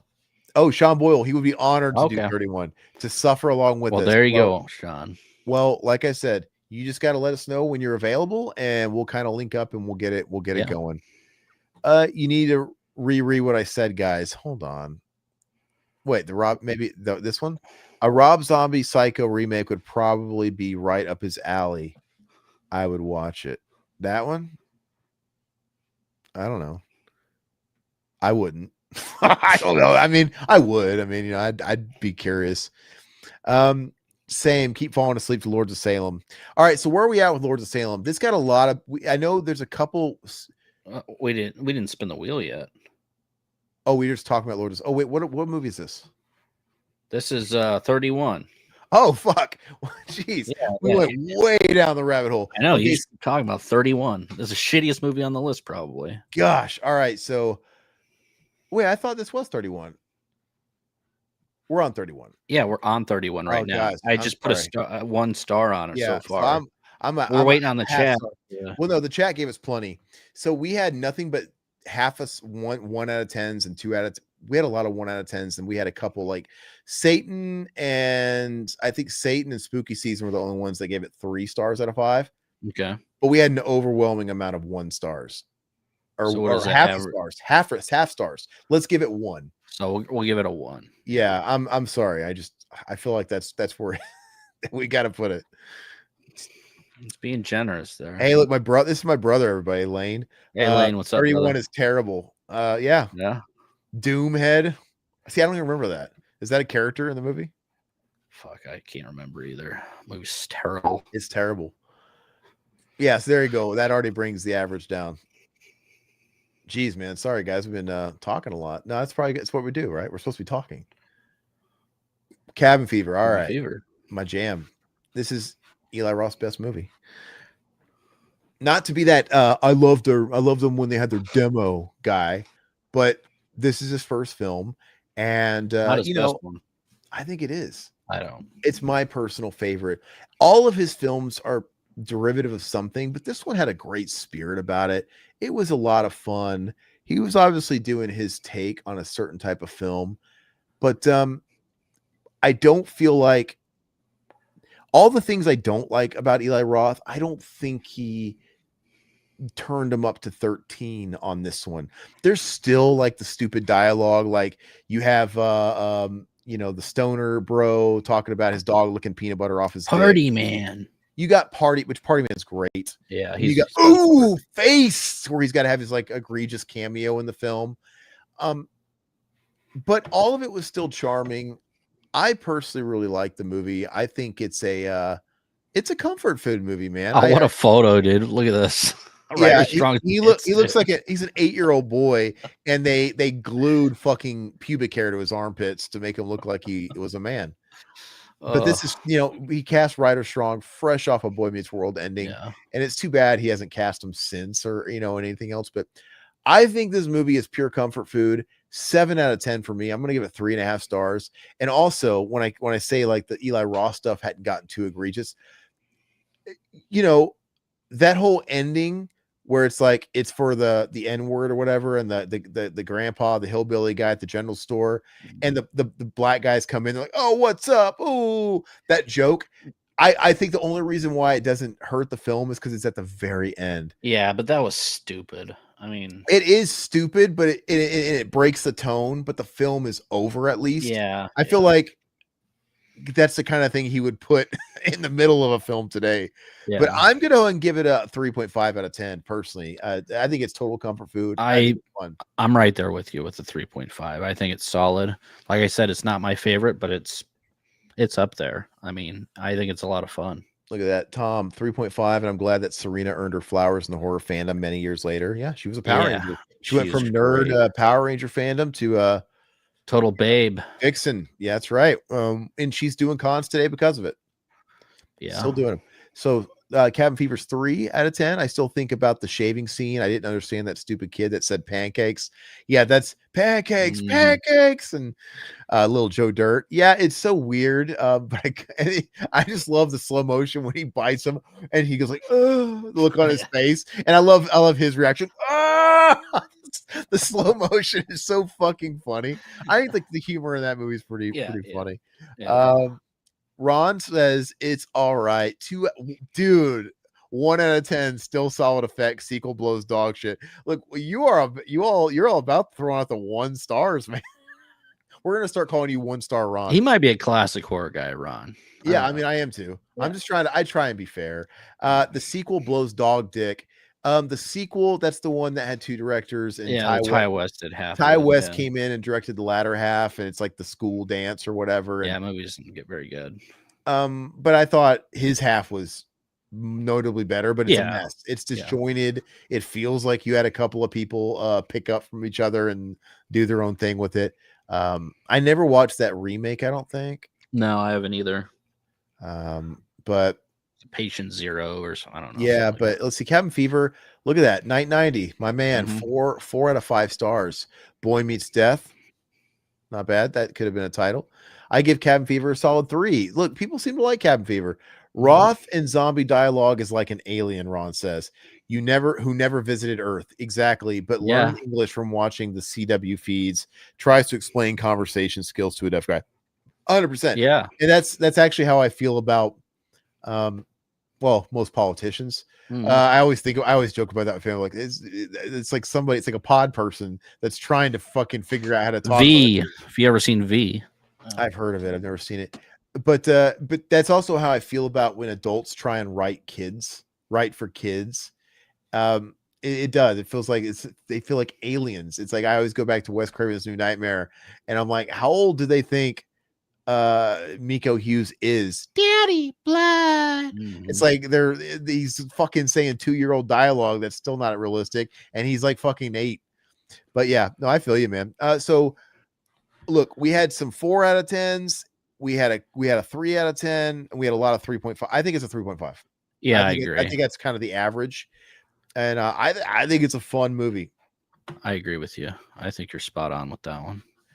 Doesn't get much better for Roth from here for me. Well, we'll see. Spin that wheel. Here we go. All right. I mean, I got my story. Oh, we're gonna get Hostel. Okay. Well, I Lords of feel like Salem. we don't have to spend too much time on this because we just talked about it a Yeah. lot. Lords of Salem, just because he did get a lot worse with 31 and 3 from Hell, spoiler alert, I'm gonna be a little kinder to Lords of Salem. I do think aesthetically it looks cool. It looks beautiful. Yeah. It looks beautiful. I'm gonna go ahead and give it a 1 star, and not so that's a 2 out of 10 instead of a half. It's just not my cup of tea, and I think if I would have been able to finish it in one sitting, that would have been enough to bump it up to something more fair. But the fact that I can't, it's hard to finish, dude. This one's going back to his music video roots with House Uh-huh. of Thousand Corpses. It looks completely different than Devil's Rejects, not gritty and ugly as that one is. I think it's probably his third best film. I don't think it's terrible. I don't think it's great. But I'd put it right solid in the middle. So I'd probably do 2.5.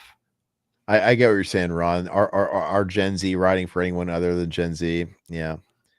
It's just how it goes. Yeah. You gotta like tap into what did your dad talk like? What did your grandpa talk like? You know, we all know people that are of a different generation. So it blows me away how some people just kind of can't stick that landing rather. Lords of Salem, 990 Robert, 1 out of 10 if I Wow, could. okay. Okay, yeah, Okay. it's there you go. I'm with you, bro.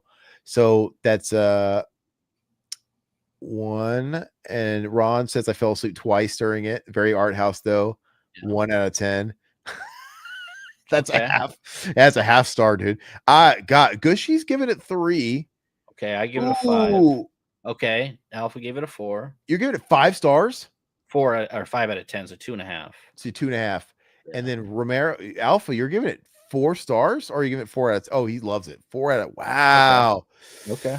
Ooh, so this one's really all over the map, man. So we got 1 stars. We've got a 4, a 3, and Todd gave it a 4. I think that kind of is in the middle then. So you give it like a 5, like a 2.5. Yep, that's I guess it's a love or hate it thing. yeah. Gosh, man. It's definitely not his worst, but it's not his best, like you said. Here, let's get to the. All right.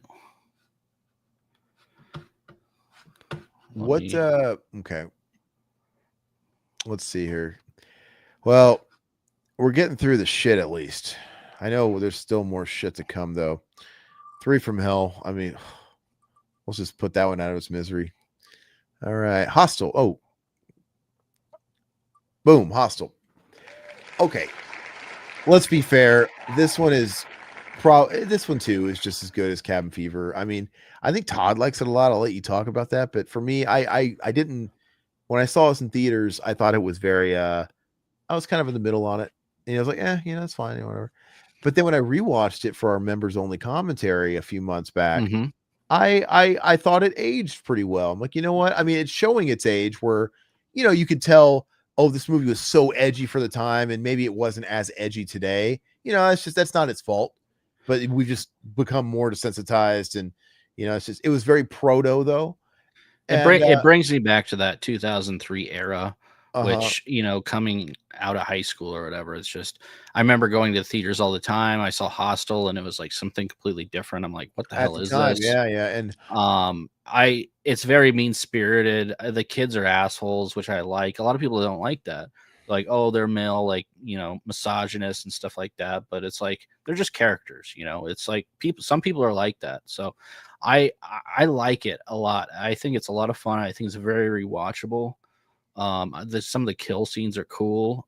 Just the whole backpacking through Europe. Sure, of course, it's been done a million times, but just the way they had everything set up, very effective. And some of the death scenes I thought were really cool. So I really love this movie. I would put it as Eli Roth's best movie. I think it's my favorite of his. And I would put this up there in high regard on the list. So what do you give it? Go to the. I would give it a 9 out of 10. See, I'm gonna be just like Cabin Fever, give it a 7 out of 10. I think it's 3.5. I think it's shot great. I think the setting and everything is really beautiful. I don't like his characters. I don't think the characters are anything to write home about. I think they're fun, dude. I think the lead is not a very good lead. I don't like the mean-spirited characters. I mean, I think the movie itself can have that energy about it, obviously, but there's nothing redeeming about even our leads. Like they're just into debauchery. Yeah. And what's the message at the end of it? Of course, my horse.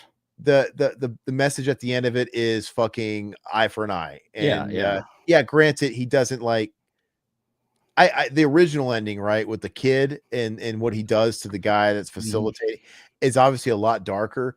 But it doesn't mean it's not a good movie. I have a lot of fun watching it. But yeah, Oli's hysterical, the king of the swing, dude. Oli's funny. Oli's funny.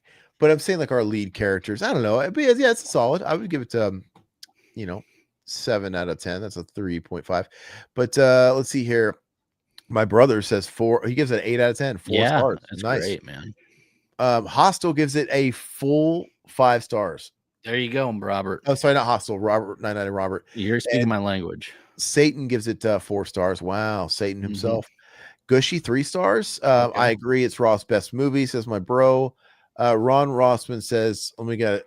Okay. This is your first not one star. Being strictly objective, so I didn't like it. It did set a new facet for the genre, which got duplicated over and over again. So in that case, it deserves 5 out of 10. Great effects. So that's 2.5.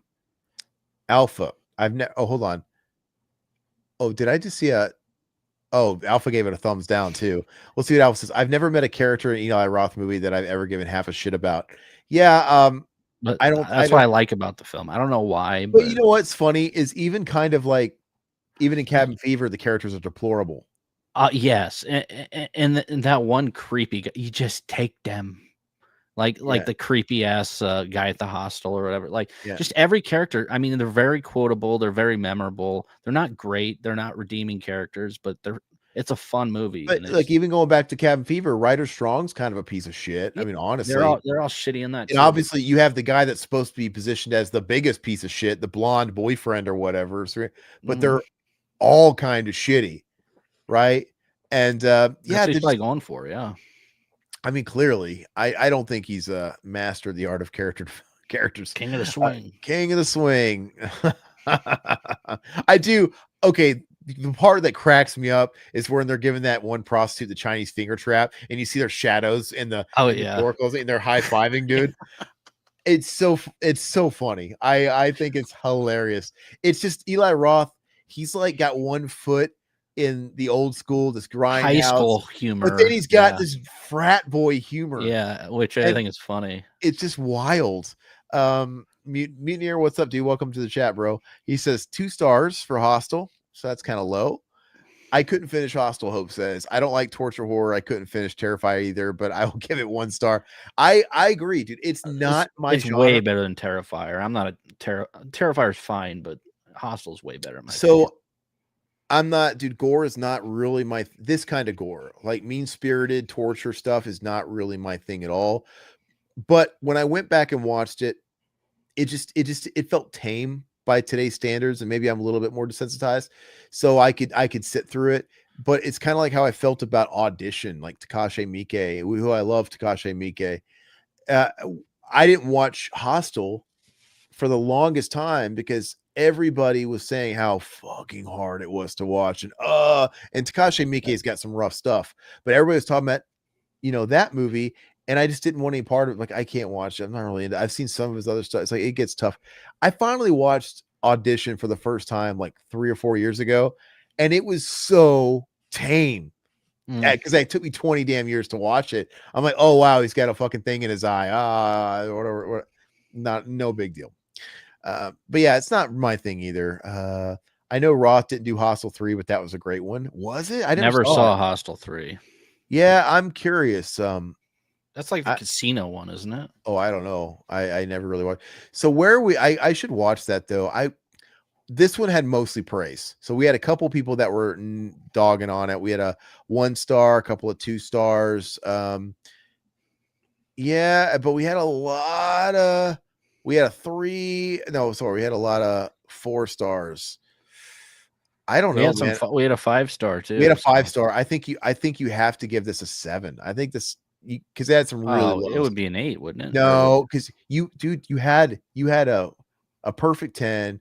You had a 9. I gave it a 9. You had 1. You had a couple of 2s. Okay. I don't know. It's up to you. You can give it a 7 or an 8. Give it an 8, whatever. Let's make you happy. Let's do it. Let's do You it. got 8. it. Let's All right. do an 8. Yeah, it's in Las Vegas.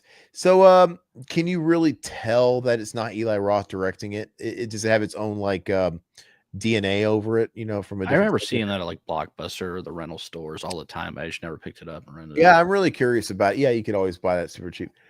All right, let's get this party going here. All right, come on. We got some good stuff left. Oh, Green Inferno. We brought up Green Inferno because this came out back to back with Knock Knock after his Yeah. big sabbatical. So Eli Roth, he shook the horror world. He was going to be the horror's big savior. He was the next big thing in horror. And then he didn't follow up, the Hostel movies for the longest time. And it really felt like he was creatively bankrupt, and because he was just lending out his name to other projects. Eli Roth presents and cashing those checks. And then he comes out with those 2 movies, and it was really disappointing to see that one of them was a remake of Death Game and one of them was a poor man's attempt at Cannibal Holocaust. Mm-hmm. And again, though, it's a nod to Cannibal Holocaust with Eli Roth cringe dialogue. Oh, we got to have the chick taking the shit. The toilet humor in the cage or whatever. And that's why I hate this, because I love cannibal films. That's like one of my favorite subgenres. But and there's nothing comedic about cannibal films. And I hate this movie, man. I can't. It's probably my least favorite Eli Roth film. Satan, of course, guilty pleasure. He gives it a 4.5. I'm guessing some people really like it. Yeah. Wow, 990, 13 out of 10. He loves Green. Wow. Okay. Hostel 3 is the worst of them all. No Eli Roth feel at all. Man, I'm still curious to watch Hostel 3, to be honest with you, though. You know what? I think it was Scott Spiegel that directed 3. Okay. Yeah, R.I.P. I think you're right. I'm curious to check it out, honestly. So we got some love so far. So these are almost perfect scores from both of them. Todd, what are you giving it? I would give this a 1 star out of 5. I'm giving it a 1 star too. So unless anybody else has anything else, we're dead in the middle. We're at a 5 out of 10. It's pretty easy to average this. Anybody else got anything they want to throw in with Green Inferno? Hold on, Ron. We know you're gonna. Okay, I knew you're gonna deliver the 1 star. Roth could not come close to Cannibal Holocaust and Feel and Fear. The TV version of gratuitous violence to make up for all the shortcomings. Hey, guess what? That just brought the average down. That brings it down to a 3, in my opinion. 1.5. Thank you for doing your service. Yes. Never seeing Green, whatever. I felt embarrassed watching this in the theater. Just awful. Yeah, dude. Yeah. All right. So I think we're good. We'll go ahead and be very kind to it with the 1.5 stars. All right. Oof. I was waiting for his face to show up. What if he was like in the cage when they got there? Like, I've been here for a long time. Ooh, faced. There we go. All right. What derivative mess do we get next? 3 from Hell.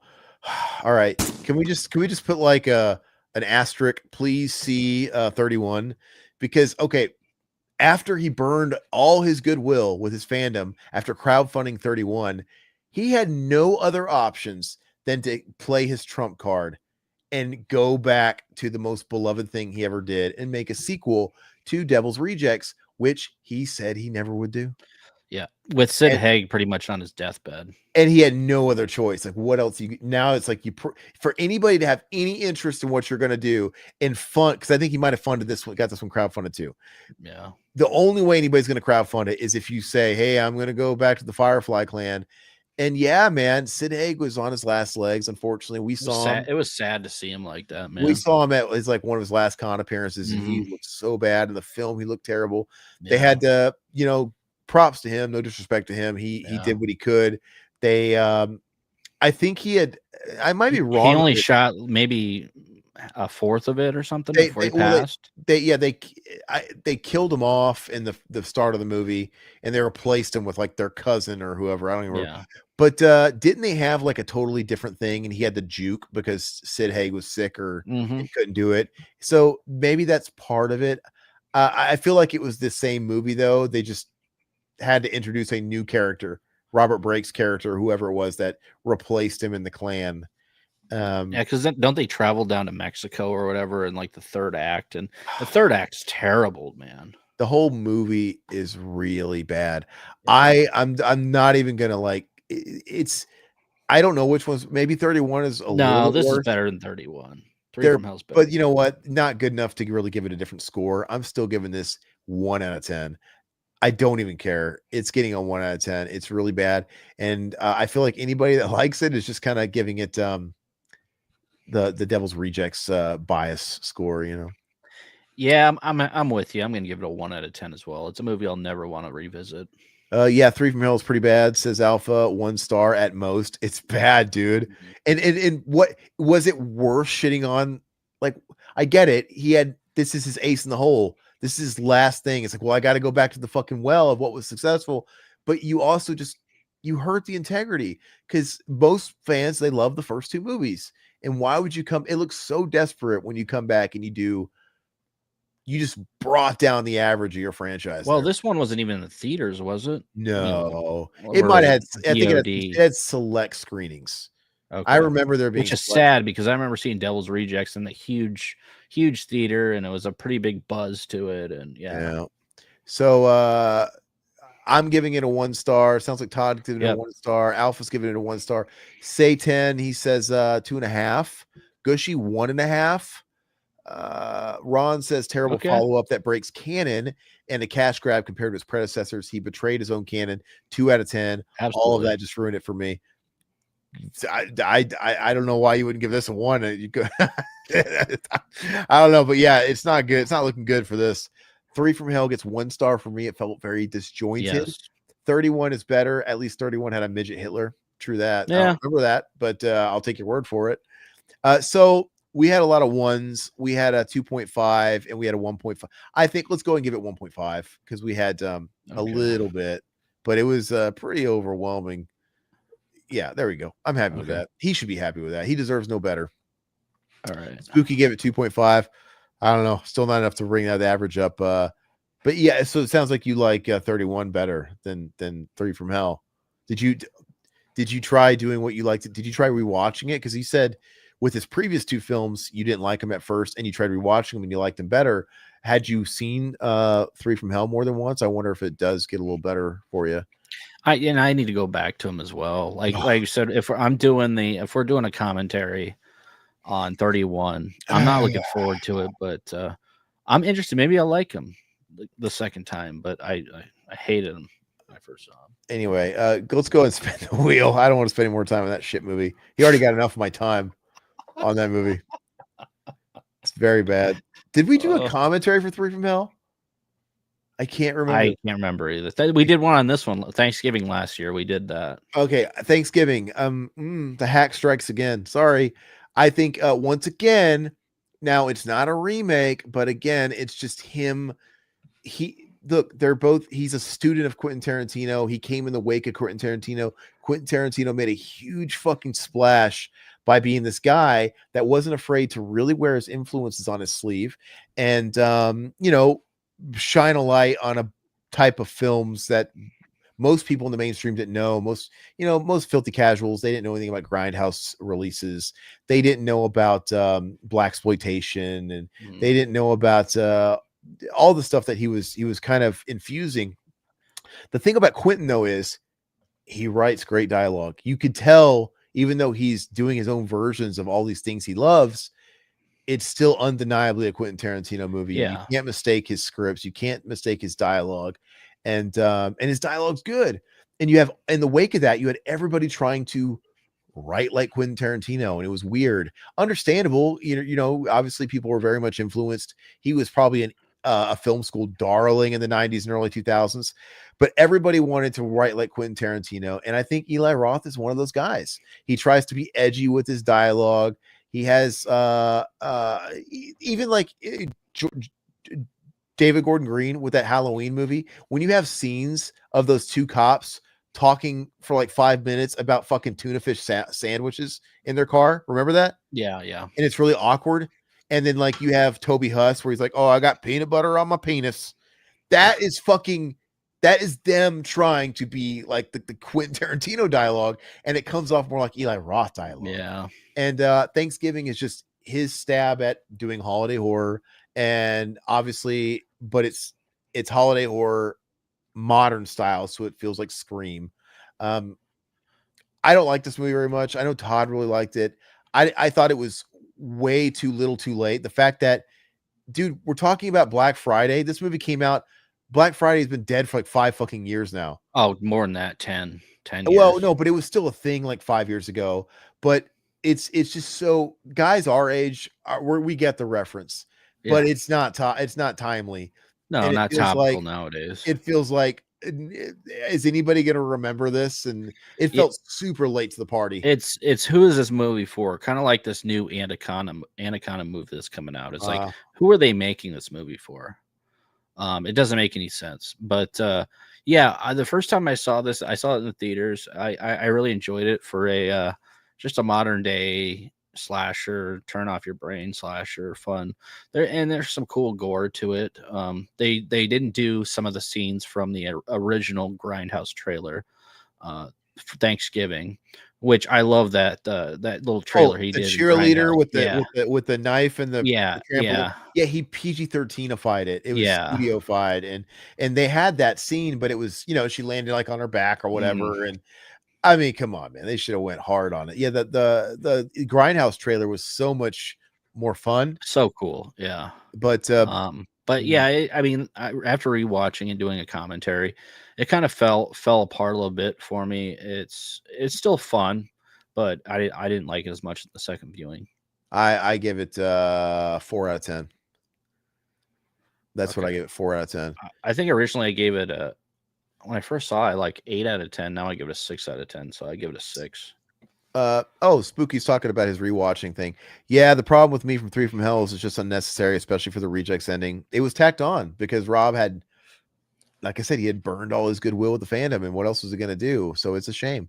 Rejects ending was perfect. I agree. The Free Bird classic. Night 90, Thanksgiving, 15 out of 10. So he is giving it max score. Okay. Satan, Satan's very contrarian to a lot of our opinions, so he tends to like some of these films a lot more than we do. Well, he gave it the same thing I did. I gave it a 3. Oh, I guess you're right. So you got a 3 out of 5. Mutineer says Thanksgiving. I'll never see this one unless you guys do a commentary. We did one. We already did. Yeah, you should listen to it. It's I don't. Yeah, that one was a little rough, right? Yeah, the movie's just, and the movie's not. I don't think it's a very fun movie to talk over either, man. Yeah, it wasn't a very good commentary, I don't think. Check it out. That's good. No. Hey, some of them are, yeah. No, it's just there was something off about the movie. Yeah. I wasn't looking forward to watching it, and it just, I didn't like it. I remember Todd was talking it up so much, and I just I don't know. It's a 4 out of 10 for me. Ron says a fun horror born from a fake trailer, very creative kills, one-dimensional characters, but worth the ride. Okay, 2.5 2.5 stars. Let's see. Ron Rossman, there is only one Blade and one Tarantino. Yeah. Tarantino, yeah, everybody's trying to be him. And I don't know. I never watched it. Romero says, I'm not the biggest fan of slashers, and an Eli Roth slasher sounds like torture to me. I feel you. It's got a lot of bad dialogue, and it's got he's trying to do like the Giallo thing, the whodunit thing, which comes off very screamy. Yeah, it looks like it is airing on the CW. It's too glossy looking. It's better than a lot of new Scream movies, in my opinion. But I'll take the last 2 Scream movies over this, honestly. I just don't like his writing, man. And I don't think it's old hat. We've been there, done that. The twists are predictable. Like I predicted it. I think it was pretty easy to predict who the killer was. Absolutely. And yeah, this wasn't for me. And it's a little try hard. I don't know. I hate to say that because I'm not trying to beat down like filmmakers, but it just doesn't do anything for me. It's just something that should have came out 10, 13 years ago when Grindhouse came out, a year after that. And everybody moved past it. Hey, Satan, I don't even remember the Misfit song they played at the end, but I guarantee you that was probably the highlight. Which song did they play? Was it Eagles Dare? I don't remember. Is it Where Eagles Dare? I think it was. I think it was Eagles Dare, right? I don't know. I don't remember. I don't know. You'd have to let me know. But Black Friday is dead since Big C. Yeah. The Grindhouse trailer was much better. I agree, Absolutely. man. Hope. I give Thanksgiving a 3. I'm a sucker for a holiday gimmick. I am too. Hope. Yeah. There's so many others that have done it so much better. 3 stars for Thanksgiving. It's fun. Talking of the Grindhouse trailers about the werewolf woman of the SS. Yes. Rob should do that next. Hey, you know what? You're right. That would is have been something awesome. Yeah. He could tap into that. It's like, well, yeah, I do have that. They did Maybe- Machete. They did Hobo with a Shotgun. They did Thanksgiving, and then I agree, Spooky. Nick Cage would surely do it. Oh yeah, that's right. Nick Cage was Fu Manchu. Nick Cage would do it. He'd probably get canceled, but yeah. And he's kind of all about all these weird horror artsy movies now. You know what's funny is I feel like Mandy, it could have been like if Rob Zombie can make a good movie, that would have been Mandy. I never saw Mandy. I think Mandy. Do I need to see that? It's a total acid trip. Oh, really? It's very colorful. It's a crazy fuck. It's like you're on an acid trip. I would like that. And it's very drug infused and it's very violent. It's Nick Cage doing maximum damage. And that's what I'm saying. Like, oh, this is a face off Nick Cage. It's insane, Nick. He's insane. Okay. Perfect. And I feel like this is the kind of movie Rob Zombie would love to make because it's kind of like batshit like that. Okay. But I think Mandy's a lot of fun, man. I really, yeah, it's really cool. It's only on Blu-ray. It doesn't have a 4K release. Oh. But I bought it on Blu-ray. But okay, so what are we giving this? A 5 out of 10 or a Rob Zombie horror film with Nick Cage would break the universe. It would open up a fucking vortex. We all get sucked into a black hole. And that's right. That's Where Eagles Dare. Yeah, so cool. Mandy is very dreamlike. Yeah, it is. It's really spacey, man. Yeah, Mandy's insane. Okay, so it got a lot of 3s, man. I give it a 1. I know Romero didn't watch it. We got a 3 here from Spooky. We got a 3 from Hope. We got a 5 out of 2.5 from Ron. We got a 3 from Satan. I gave it a 3. Robert gave it high marks. Yeah. Yeah, you know what? I think you have to give it a 7. Okay. I think that's where you got to average it, unfortunately. All right. I know. No, I love Misfits, man. Get in my head. Coming down to the baby. The end here. We got 3 bangers left. Let's do it. Halloween 2. This one's gonna be fun. Oh, Todd loved this movie when it came out. Love this, and he loved it for the longest time. I still like it better than the first one. I think this is a rough ride, guys. This is like no lube. Fucking go ahead and bite on some fucking rope and just take it with the tailpipe. That's why I liked it, because it wasn't the first one. I think it's better than the first one. The opening act, I think, is the best part in this film. Die! Yeah, the hospital scene with Nights in White Satin, the die. I actually enjoyed. You like Michael Myers talking?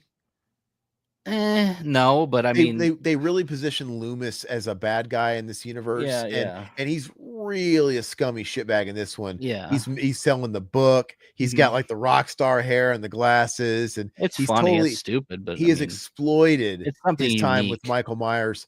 And clearly there's a trauma there with Michael, because like I said, die, he just kills him and he's yelling, and he does that to Loomis, right? That's Loomis where he says die? Or am I getting that wrong? I think it's Loomis, yeah.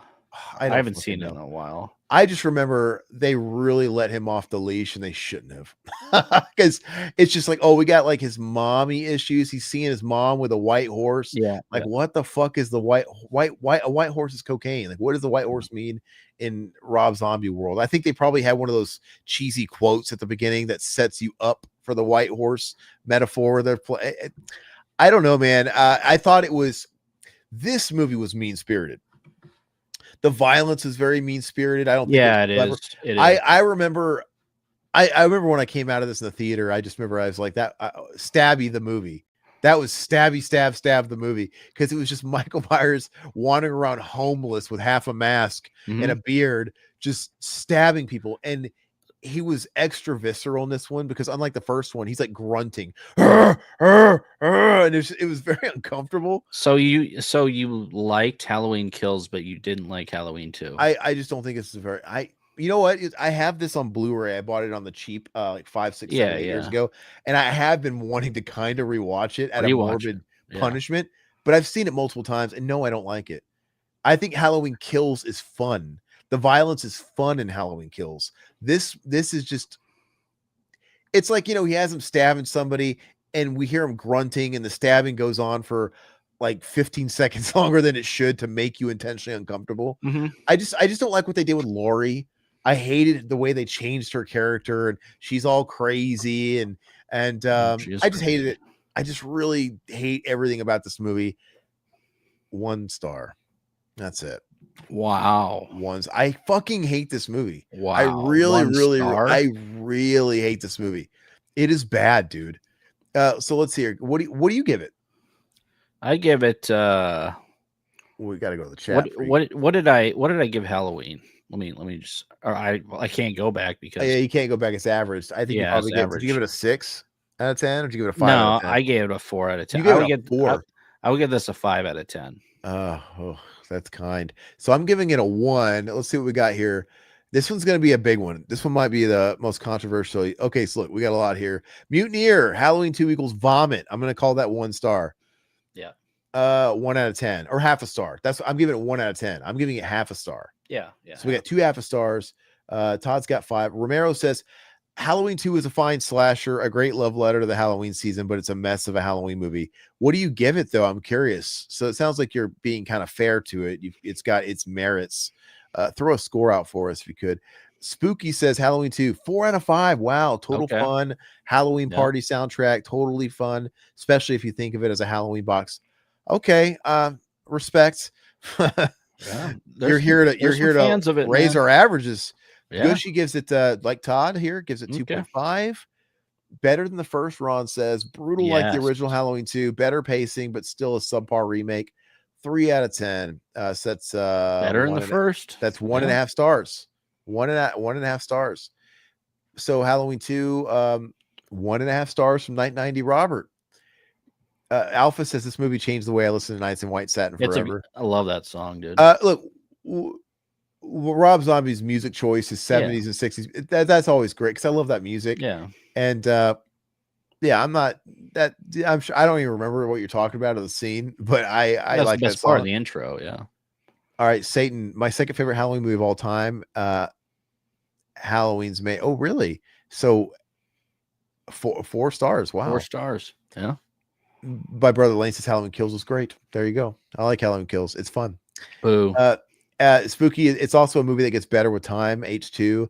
First time was like, what the fuck? This is not Halloween, not even Rob Zombie Halloween. So it gets better from there. So that seems to be a theme. Spooky. With you. I am going to rewatch Halloween 2. It's been a while. And yeah. Most of his movies tend to get better with viewings for Spooky. So I'll tell you what, I'm more curious to give Halloween 2 I think it will be like maybe my 4th time watching it. I'd rather watch that than go back and watch 31 and Free from Hell. Maybe we should do that instead. I just got a pain in my neck suddenly. Lane, Halloween Ends is horrible. Yeah, I mean we can have a field day talking about the David Gordon Green movie sometime. Alpha gives it a 3 out of 5. Okay.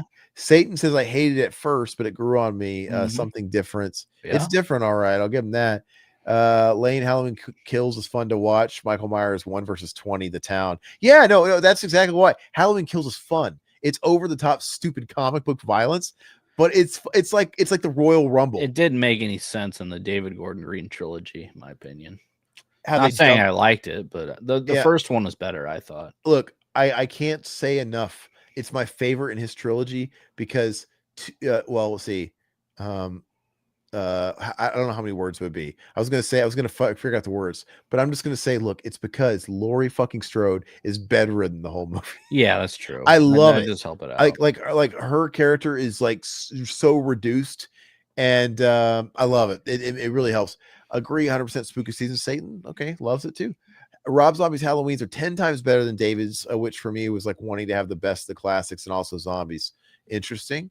I think time is going to be very kind to Rob Zombie's movies. I would rather watch Rob Zombie's than David Gordon Green's film. I think time is going to be very kind when you compare David Gordon Green and Rob Zombie. I think time's just going to be kind to it. Halloween Ends as Jason Goes to Hell for the franchise. Yeah, I think it's good. Evil Dies Tonight. Yes. Look, it doesn't bother me. Like, it's stupid, but it's funny. It drives me nuts. It's it's the mob mentality, which is very topical. They had like BLM and stuff at the time. It was kind of political, right? But it doesn't bother me. Anthony Michael Hall is a cornball. His acting is horrible in that movie. I can forgive it. The Halloween party in it is my dream Halloween party. Is that in H2? I don't remember anything about it. Yeah, I think okay. so. I have to rewatch it. Halloween 2 gets a 1.5. Okay. Let's see. How many times is Nurse Chambers gonna die? Too fucking many, right? H2O, Halloween Kills. I mean, she's just Lane says the most disappointing part of Halloween Ends was how great the first 10 minutes were. Yes. Has she caught up with Lori yet? Yeah, Lori's died a lot too. All right. So where are we at? This one's all over the map. So this one's got some love. It's got some absolute hate. This one's gonna be hard to tally up. There's some 4s. There's some 2.5s. There's some 3.5 3s. There's a couple of 1s. So, God dang it! Just give it a 2.5. Let's call it a day. I think this is all over the fucking map. Yeah. It's not. I hate it though. Hey, Hope, look at this. Look, I love Halloween Kills just because I had a blast watching it. Look, it's like John Wick 4. Go back to what we were talking about, John Wick 4. This is John Wick 4 for Halloween. It's just over the top kills, and Michael Myers is vicious in it, but it's not just, it's fun violence. It's not mean-spirited violence. Everybody has their own flavor. No, I get it. Yeah, exactly. Some of us are tastemakers. And all right. There we go. What an interesting 2 to land on. Devil's Rejects. I mean, it's Rob's best movie, I guess. And I pre-ordered this because I am interested to rewatch it. It's been a long time because I wonder if time has been good. At the time, I'm like, oh wow, I liked it. But I'm wondering if time is not going to be as kind to it, if it's going to be one of those things where, like, I never thought it was edgy. I think the movies that he was inspired by, he didn't hold a candle as far as like edginess, like the fucking gun grape and the skin on the face. We've seen all that stuff before, and none of it really did, but I liked the movie, and I pre-ordered it, and then I found out it doesn't have the director's cut or anything on there. No, it doesn't. I heard all about that. Does it have the making of? Because the making of is awesome on the Blu-ray. I actually think I saw it, and I don't think it does. Okay, because they have that. It's like a feature-length documentary. I remember being like a few hours long. Yeah. I actually like the making of featurette better than the movie. Yeah, it was really cool watching the sausage get made with that. Yeah. And I heard people come out and basically somebody that's up there with the execs saying, hey, if you're waiting to not buy this because you think we're gonna pull the director's cut on you later, it ain't fucking happening. We don't have it. For some reason they lost it. I don't know why they're not keeping up with these. So it's on the Blu-ray then, the director's cut. It's just a 4K. I don't think it's a Blu-ray. I don't think it's coming with the Blu-ray. Okay. So hold on to your Blu-rays. Okay, yeah. Because the Blu-rays, it might. I don't even know if the featurette's going to be on this 4K. I just have a pack with all 3 of them, so I can watch 3 from Hell too, or not watch it. Use it as a coaster. But a lot of people were bummed out about that because it's like, God dang it, because I guess that maybe that is the preferred way of watching it, the unrated. And it's not that old. Like, we're talking 20 years. Yeah, 20 years. And it's like, why are we losing 20-year-old fucking films? And probably something, it's probably something down to maybe do they think this is as good as it was going to get, and we can just be careless with this shit? It's not going to get better than DVD or Blu-ray at the time. I don't know what the mentality is, but yeah, somebody came out with Lionsgate or whoever basically saying, hey, look, if you're saying I'm not going to buy this because I don't want to double dip and we're going to get, I'm telling you, we fucking lost it. It's not happening. Somebody came out on Blu-ray.com or whatever and said it. I think it was shot on 16 though, so I don't think it's going to look that much better, but just the fact that they don't have that on there is kind of ridiculous. It's the direct. Well, yeah, it's like you just give it all in one collection. The fact that if people are, well, you could have made the decision to keep your Blu-ray. You have a lot of people that pre-ordered it without knowing this, or like, you just kind of assumed without like really reading the fine print, like, oh, of course it is. But remember that brief period in DVDs where they were selling director's cuts or like widescreen and full screen separate? Yeah. Wasn't that weird? Like, Yeah. oh, the widescreen version of Twister. Oh, the full screen Well, version I of actually Twister. wanted the full screen because I had a 4x3 TV, so it'd fill up the TV. It drove me nuts when I had Wasn't that a widescreen. wild time that they couldn't just Yeah. give you both? Yeah. But anyway, let's see Selling here. point, get your money. Really wild. Okay, woo, let's get caught up here. Nope. H60 Lori and Michael Batter in their wheelchairs. 5 out of 5. My favorite movie the last 20 years. Oh, Devil's Rejects. Wow. Okay, perfect score from Romero. How do you feel about that? Are you a huge like physical media guy where like whatever, I got my trusty Blu-ray. I don't need the 4K anyway. But it's kind of shitty that they just are this careless with film sometimes. In the Yeah. source material. It blows me away. Yeah, it kind of drives me nuts that they lost that too. Night 90, The Devil's Rejects is a 10 out of 10 for him, only because he does a great job of the movie, even though it's not something I can watch very often. Yeah, I mean, I love how he shifted the focus. Mhm. If the first film was very much like we said, Texas Chainsaw Massacre through a freak show filter, he was doing his road movie. He was doing his ode to kind of cars, that what are we thinking of? But his like Bandits on the Run, fucking Smokey and the Bandit shit. I mean, there's all kinds of 70s. There's car exploitation, Carsploitation. I mean, there's everything in this. It's all got a thrown vibe. into one. Sid Haig is phenomenal in this. Bill Moseley's awesome. Moseley's great. Sherry Moon's best film too. I feel like everybody was evolved in this. And William Forsythe was awesome. Dude, I mean, Bill Moseley is leagues better of a character in this. Yeah. His character is just way more developed and it's just different. It's just next level. And I agree. It's a lot better. I think it's still for me a 7 out of 10. Okay. I think it's a good movie. It's fun. It's his magnum opus.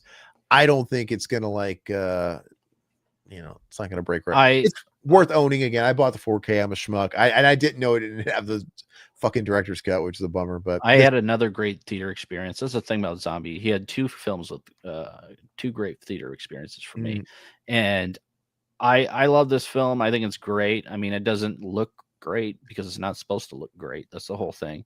And do I go back to it a lot? No, just like Robert said, but it has like one of the most iconic endings. The free bird. Yeah, the free bird and getting shot up and everything like that. It's just the fact that they made a sequel to this is blasphemous. Which is just stupid. I would give this a 9 out of 10. I love this film. That 4K, at least it's like the Lionsgate Limiteds, but they didn't make it a Lionsgate Limited where it's a steelbook with the slip over it, Yeah. It's beautiful. And I'm surprised they didn't make it a Lionsgate Limited and charge like $40 for it. So I went ahead and bought it just because of that. It's like, oh, this could easily be a Lionsgate Limited, and they would just fucking price me out of it. And it's worth owning. And to be fair, I would probably buy the first movie if it got a legit release. See, Gushy, hold on, Devil's Rejects 10. Yeah, Gushy gave it 4 stars. Yeah, people love this one, man. It's expected. Satan, I'm here to do the devil's work, 3.5. Spooky gives it a perfect score, 5 out of 5. Probably the only zombie movie everyone agrees is good. Best theater experience of my life, Romero. Yeah. Wow, very, very cool, a good one man. too. Okay. Yeah, I wish I could have saw it in theaters, man. I remember going with some buddies after work, and I was working a retail job in a grocery store, and we bought like a couple 40 ounces. We went to like some a theater that nobody went to, but it was it wasn't nice. It was a big theater, kind of junky a little bit, but we sit in the front row drinking 40s or whatever, watching the movie. And man, it was a great experience too. So it was so much fun. Spooky season and talking Tarantino, I think this one has a lot of that vibe too. Yeah, this is very much it's kind of got that vein. Yeah, kind of we're digging into Tarantino territory with the car exploitation and the more because Tarantino never really did horror. And this is like playing with genres that Tarantino would fuck with. So no, I agree. And it's still very much Rob Zombie dialogue, and some of it's really bad, but it's got some of his best lines though in it. Like, the next things that come out of your mouth better be some brilliant Mark Twain shit. Like that's a good line. It's lines that you can see these hillbillies saying. Tutti fucking fruity. I like Sid Haig with Ginger Lynn. I Yeah. calls it like I sees it. With the horn, Yeah. he's fucking the prostitute. But he's fantasizing it's Ginger Lynn, but then it's like really some big fat cow. I Yeah. calls it like I sees it. Yeah. That I think it's so fucking funny every time I say it. Remember he's like, ooh, to her. This is Sid Haig's best performance. Oh yeah, absolutely. He's wonderful in it. I love Sid, man. He's great. Ron, Zombie's best movie, a masterpiece of brutality and psychopathy, a ballet of violence and insanity with a great ending, ruined by the sequel. 8 out of 10. I think it's a great score, and that's a great write-up. That almost looks like a quote on the box. I like it. Robert, Night 90 Alpha. Wow, even more than Romero stuff. Well, how many Romero movies could Alpha have seen in theaters? But well, Land of the Dead, maybe. You know, I guess he could have found like an Monkey independent Shines, screener. No, he's not that old. Come on. Rejects. Ooh, 5 out of 10 for Rejects Mutineer. So you're kind of middle of the road with it. Wow. Keeper Devil's Rejects DVD. There's a documentary on there. Oh, is it just on the DVD or was it on the Blu-ray too? Is it on the Blu-ray? Because the documentary is awesome. Because I don't have the fucking DVD anymore. Yeah, I'll have to look and see. Oh, that would hurt me. Because Yeah. I think that I don't have the DVD anymore. And I'm pretty sure I traded the DVD in when I got the Blu-ray when I moved out to Arizona. Dude, and I, you know what? That probably would have been me to not check if the fee. I just probably assumed. Oh yeah, I mean that expensive documentary, you think be ported over? Why wouldn't it be? Oh, Yeah. please tell me. Now I'm kind of bummed out. I really hope it is. Granted, it's only on the DVD. Oh, do you have the DVD still, Tom? I have to look. Yeah, it's got to be on YouTube at least. Yeah, I'm sure it's on YouTube. That is a fucking shame. Yeah. What is it? So yeah, that answers your question. It's definitely not going to be on the 4K. What a bummer, dude. I remember I watched that documentary all the time, dude. What are these fucking people thinking? Yeah. They lose it? Like what? They're just so careless. Like, I just don't understand. Better go buy dude. the DVD. Jeez, that's a bummer, dude. Let's see here. That's a bummer. Yep. Romero says it's a flawless masterpiece for me. That's interesting. Spooky, just beautiful the way you feel for these evil characters that are now legendary. Yeah. Think about how many horror iconic characters Rob established with this saga, and it's incredible. Yeah, I mean, this is his magnum opus. Revived careers too. Yeah. And well, they owe Rob everything because they are con staples. Because Bill Moseley, I mean, obviously he's got like TCM2 and he's been in other shit and Night 90. Yeah. But it's really he got his iconic character. It's Otis. Yeah. It's Otis. And Sherry Moon doesn't need it because she's married to Rob. She's got that fucking Rob Zombie money, so she's not doing cons. Rob Zombie should do cons. Oh god, that'd be awesome. Why is he not doing any like big special? Eli Roth's doing cons now. He did some cons last year. And Sid Haig, man, you know he made his retirement nut off these movies in his final years, and so you know, great stuff for him. And you know, Lou Temple, even all these guys that are in these movies. Let's see, Alpha in this movie has got me laid on numerous occasions. For some reason, the ladies love it. Nice. I usually associate the ladies that love a movie like this with juggalettes. Did you lay some juggalettes? Are you a juggalo? I don't want to offend you, but they just, you know, I'm not saying anything wrong with that. Looks like you got some juice on it. Hope it doesn't rust the barrel. Oh. 990 Robert, he captured that 70s feel perfectly, didn't he? I think he did. Yeah, man. And it's got Dottie in it from Pee Wee Herman. Yeah. And or Tommy Pickles, right? Let's see. Or maybe just kind of ladies I'm into. Okay, Juggalos. There you go. All right. So 4 stars. What are we giving this? 4 stars. Hold on. Hit that like button, everybody. Yeah, please. Yes. Thank you, Robert. We thank you for being a cheerleader for us. What's the matter, boy? Don't you like fucking clown? Oh, yeah. Like don't funny. That is he's brilliant. That is really so creepy great, as hell, dude. Now I actually want to watch that movie. So I'm gonna wait for the 4K and but it pisses me off because I want to watch the fucking director's cut. Don't we make you laugh? Yeah. Ain't we fucking funny? Put it on my headstone. Yeah. Only that's so Alpha. What the hell kind of way? No, not juggalos. There's actually quite a variety of gals. Yeah, man. This one kind of had its crossover moment. Yeah. This movie had a little bit of that crossover appeal, and it was big enough, and it was showing up in enough people's homes, or even if it was like people's girlfriends are watching. Yeah. You know what I mean? Like You go over to people's house, random people's houses. They have Devil's Rejects. Yeah, in it's their on their DVD stand. Yeah. All right, so hold on. Great point. Zombies should do cons. Mosley, Moon, Fourier, Roebuck. Yeah, Roebuck doesn't really do. Does he really do cons? Daniel Roebuck? I don't Daniel know. Phillips, McDowell. McDowell definitely does a lot of. Yeah, they all do it except for Zombie. Well, Zombie keeps very busy. He's always kind of like album tour, shitty movie album tour. So maybe there's that to it. It's a shot of Sig Hayes' balls that did it. R.I.P. I wish we had that photo of him with the tomato on his face, dude. Oh yeah, when we met Posing at for a con. photo, and he's got a fucking tomato. He's just got out of surgery. I took a photo of Aaron and Sid Haig, and it didn't turn out. He was pretty pissed at me. Haig's black socks. Yeah, Riverman is the worst fucking picture taker photographer ever, dude. Well, anyway, cell phone that is. Okay, go ahead. Yeah, it's like I'm like cut off, dude, and shit like that, and blurry. All right, this one's great. I don't know. I don't even think it's necessary to really. Most everybody loves this movie. Let's just go. A lot of 8s. We had a couple of some. I'll give it a 9. We had one person. I think Satan kind of gave it a 6, right? A middle of the road. Yeah, get a 9. So that just leaves the best of the best, right? Death Wish. Yeah. So I don't even need to spin it. Go. Yeah. Don't worry about it. It's Death Wish. So we got. Come on. It's tradition. Spin it. All right. I like to see that final spin, dude. It might change. God might have other plans. Let's see what the wheel says. Oh, you want to see? Who are you to choose? Again? Who are you to decide? Oh, I was trying to click on the screen. Reminds me of Monday to Sunday, Monday, happy days. The record spinning. So whatever. Death Wish. We can quit fucking around. Come on, don't bullshit me. I couldn't finish it. Really? No, I couldn't finish it. It just bored the shit out of me and I fell asleep. I never tried to watch it again. I got it, funny enough, like during one of the last Black Friday shopping days, and it was like $3 at Best Buy. Yeah. And I bought it for $3 because, it's like Bruce Willis. Obviously, he didn't give a shit in his last 20 years of his career, but I do like Bruce Willis when he's good.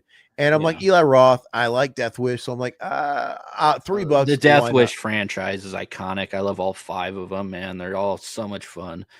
And this one, it wasn't great, but it wasn't terrible. I was expecting it to be horrible, and I watched it and I was like, okay, it's pretty middle of the road for me. I mean, it's no Bronson. I mean, but he does an okay job. But I just love the Vigilante storyline. Vigilante is one of my favorite subgenres, Vigilante movies. And I just thought it was middle of the road, but that's probably because I love those types of films. I don't know if I can really give it a proper score because I do feel like I should try and go back and watch it, but I think I'll just kind of default on this one. But Ron says Ross best, a remake that embraces slimmer and subtly over 80s style carnage. Really tries to be authentic. Willis is solid, as is the rest of the cast. This is my top 50 favorite movie. Wow. Okay, that's awesome, Ron. Okay, maybe maybe I'll give this a spin tonight. Maybe I'll because I do have the Blu-ray and I kind of forget about it. It's a solid movie, yeah. Go ahead and can you switch screens? Go to sorry. Night 90 Robert. I've never seen the Death Wish. Death Wish, another Eli film I will never see. Says Mutineer. The OG Death Wish, I give these love the OG Death Wish. I give this one 2 stars. Okay. Ron, the closest thing to horror that Tarantino did was The Hateful Eight, especially the director's cut. One of the absolute best, inspired by The Thing, the way he plays it on Paranoia and Mistrust. Yep. I love Hateful Eight, but a lot of people don't like Hateful Eight. I never watched the mini-series version of Hateful Eight, the mini-series cut. That's on Netflix. And I've been meaning to because, I want to give it more of a proper, because it's okay. I enjoyed it. But anyway, so I don't think enough people have seen the Death Wish remake. So what did you give it? I gave it I gave it a 5 out of 10. You gave it a 5. 2.5. 2.5. Satan gave it 2 stars. Ron gave it a 9. He gave it a 4.5. And I think that's all we're gonna get out of this one. Let's go ahead and find the balance there. So couple of 5s, and you got a 9. Let's just call that a 7 and be done. Oh yeah, call that a 7. So I guess I gotta rewatch it, man. Now I really maybe it is pretty good. Is it sacrilege that they redid the shot of the? Yeah, you can't. Doesn't that kind of bother you? See the ice cream cone hanging out of his mouth. Kind of a bummer. Does Yeah. Bruce Willis act like he gives a shit in this one? I mean, he's no Charles Bronson, man. Charles Bronson's iconic. All right, so go ahead and let's go full screen. That's it for that. Oh, and real quick. we got to tally up the score. We got to do the finals. What am I doing? I was just going to say real quick, Bronson came up. I don't know why I thought of Robert Redford, but R.I.P. Robert Redford, because he was my grandma's favorite actor, and I love Robert Redford. I thought he was great. R.I.P. a legends. So let's go ahead and tally up the scores. Let's go to the other screen. All right. It feels on the onset pretty tit for tat, but I think it's gonna be down to the wire. Okay. So who's got more stars? Let's do you have your pen and paper out? Was I supposed to have a fucking pen and paper? I don't know. I can Yeah, go. Let's get a pen and paper. Yeah. I'm going to kind of keep the questions going while you do that. Ron, thank you both. Truly honored that you watched and reviewed our film. Thanks for absolutely, man. That's how we truly grow as people. 100%, man. And like I said, I'm going to be dropping something for everybody to watch next month. Feel free to do the same to me. It's all love. Let's go ahead and tally this up. I don't know who's going to come out top. I got a feeling Rob Zombie's going to come out. Okay, so Rob has 4 for that one. We had some shocking love for the later Rob Zombie movies that I wasn't expecting. I'm not going to lie. Drum roll, please. Well, let's see. Hope. God dang it! Why did my fucking mouse die? 2.5. Dude, my fucking mouse died.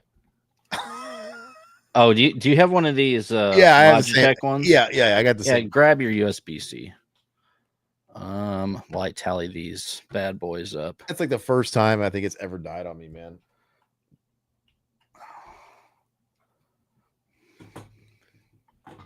Oh man. Well, I don't know. Okay. It's just frozen, dude. So I'm sorry, I can't look at anything. Sorry.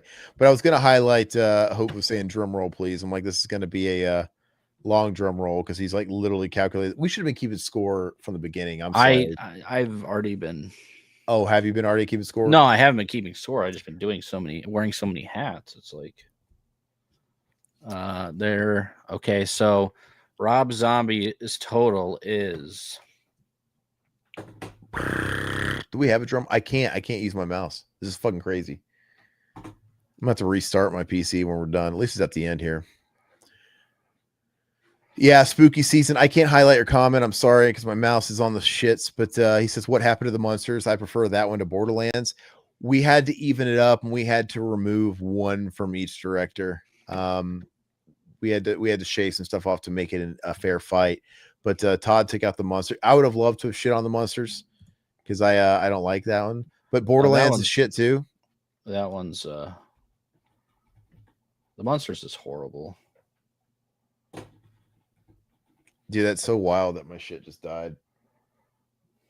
Did you try to turn it on and off? Desync it? That fixed it. That fixed it. That's the first time it's ever happened. Let's see here.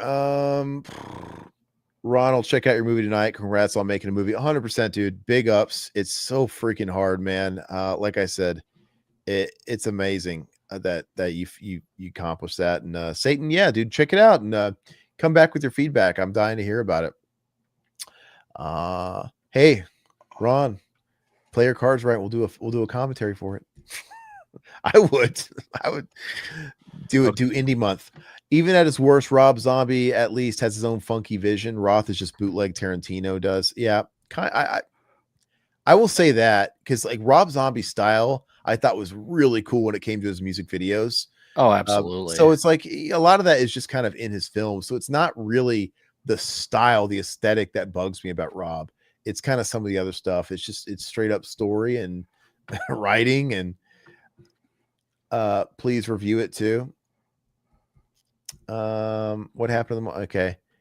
Yeah. So hopefully Satan will throw up a review when he gets to watching it, maybe hopefully on a stream. Maybe he'll show up on Friday. Because Friday we've got talk about Friday real quick while I'm finishing this up. Yeah, so Friday is I'll see, but Roth has more movies. Does Roth have more movies? Did you fuck up, Todd? Spooky saying Roth is more. It is even? No, Borderlands isn't. We're not doing Borderlands. Oh yeah, so some of them we just didn't actually do. But as long as there's like tit for tat, the same amount of movies. Carpenter versus Cronenberg next. Yeah, that one would be a lot of fun. That would be a fun one, wouldn't it? And I would say,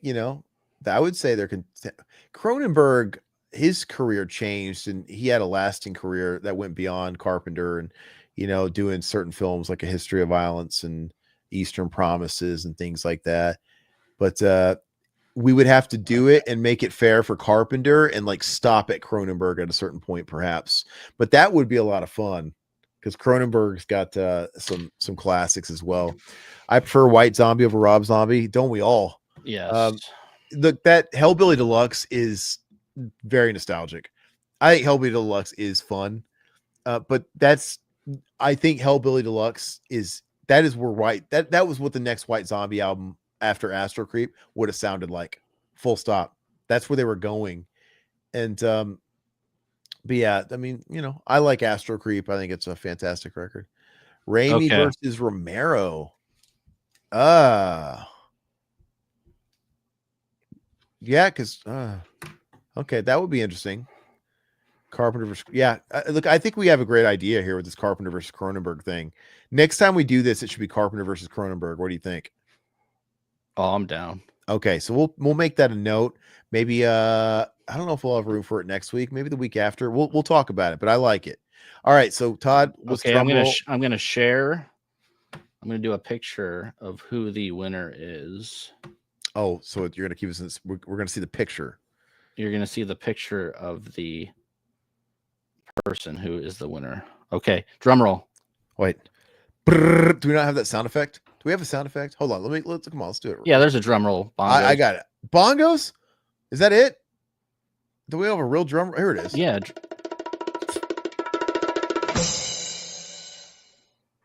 Eli Roth. All right. What was the score? What was the final tallies? 20.5 for Eli Roth stars total.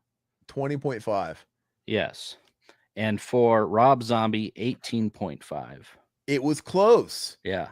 Very close. Yep. Wow. So Eli Roth is your champion. Dang.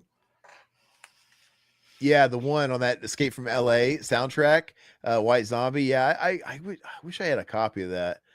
I used to have a CD copy of it. Let's go, Eli. Congratulations, Team Roth. Damn, I thought Zombie was going to pull out just because some of those later zombie films, we had some big fans. Eli is more consistent. Zombie had a lot of 2.5s, 1s, 1.5s. Roth had 3.5, 3.52, 1.5, 2.54, 3.5. But it was very close. Yeah. We're talking about he won by 2 stars over the course of many films. Mm-hmm. So if you do the average, it's that's razor thin. Wow. I knew it was going to be razor thin though. Wow. We dissed on 31 too much. It's our fault. Sorry. Wow. Okay. Whew. All right. Well, I should have gotten here earlier to bring down the Roth average. It's your fault. You fucked up.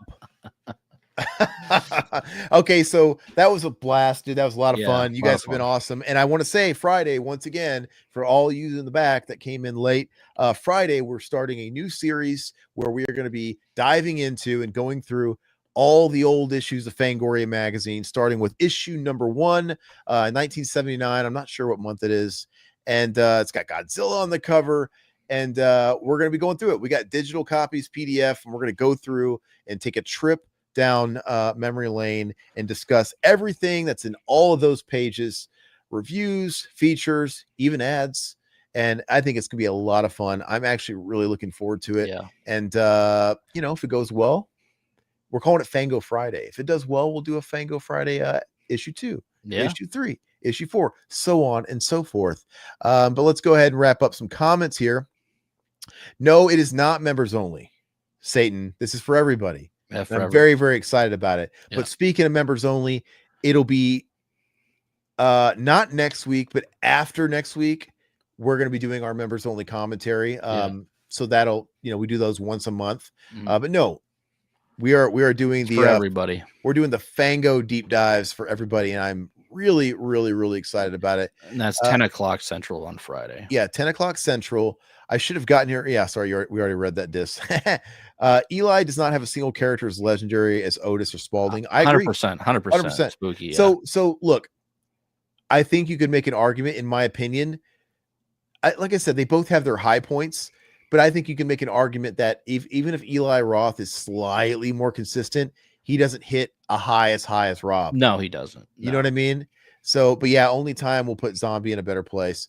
Ron, really enjoy the show, guys. Have an awesome night. You can tell you're true pros. Good luck with your film as well. And thank you, Hope, for giving me a new channel to sub to. No, thank you, bro. Thanks, Ron. And no, congratulate. I'll try and get your film watched too. Like I say, I got a newborn, dude. But I will try and get your film watched as well. Filmmakers unite, man. I want everybody to win. And yeah, that we really gotta contact Scott Goldberg. You guys would like him, and I want to get him on for that Pet Cemetery 2 thing for Halloween.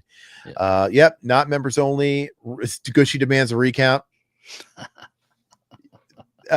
Spooky season, fun live hanging Chad. Good. Thanks, guys. Make sure if you guys aren't already subbed, please give us a sub. Like the stream. Fango Friday is going to be a lot of fun. Hope. Thank you. And Night 90, are you going to do separate videos where you did a ranking commentary on Tales from the Crypt and Dark Side? Hold on. Are you going to separate the video where you did a rank?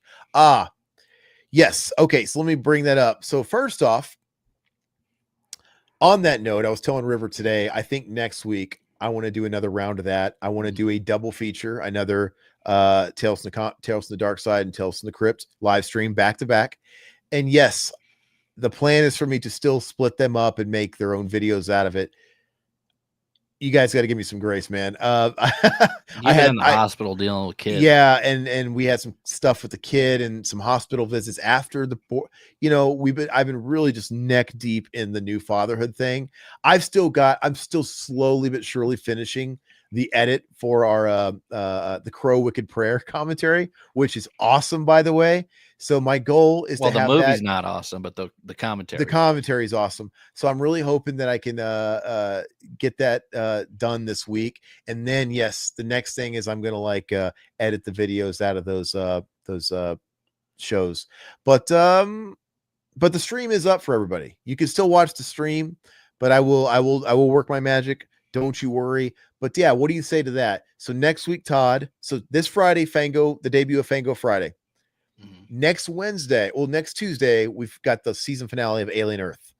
So join us for that recap. Next Wednesday, I would like to continue and do another doubleheader of the next episode in Tales from the Crypt and Tales from the Dark Side. Live stream for both those. That's next Wednesday. And then hopefully we're going to be doing Fango Friday number 2. But that's it, man. Thank you guys. And Satan, I'm Gen X, so I don't understand how to be a member. Well, if you want to be a member, there's a join button. If you're on our YouTube channel, it should just say join under the video. I think it's on the opposite side of where you subscribe. Yeah. I mean, like I said, I'm in a similar tech wheelhouse as you, but there is a join. In fact, when we send out these videos, we'll put them in like the community posts. We'll link it. All you have to do, you can go through our community tabs where we've linked members only commentaries and just click on the hyperlink. And if you want to become a member, that will basically prompt you to do it. If that's what you could always create a post and throw that up there too. Yeah. But like I said, Fango Fridays for everybody. We're stoked. Gushy, great show. Thanks for joining us, Gushy, and thank you as always, Alpha. We're gonna wrap there. See you guys Friday, 10 p.m. Central Time. Adios. See you. Bye. Big thanks to the Revival House family. Your loyalty fuels our obsession with horror and lets us uncover the darkest, most twisted gems just for you. If you're not a member yet, consider joining the cult today. You'll get early access to videos, exclusive content, and behind-the-scenes scares you won't find anywhere else. Until next time, this is Revival House, your home for horror, and remember, we'll leave the house lights off for you.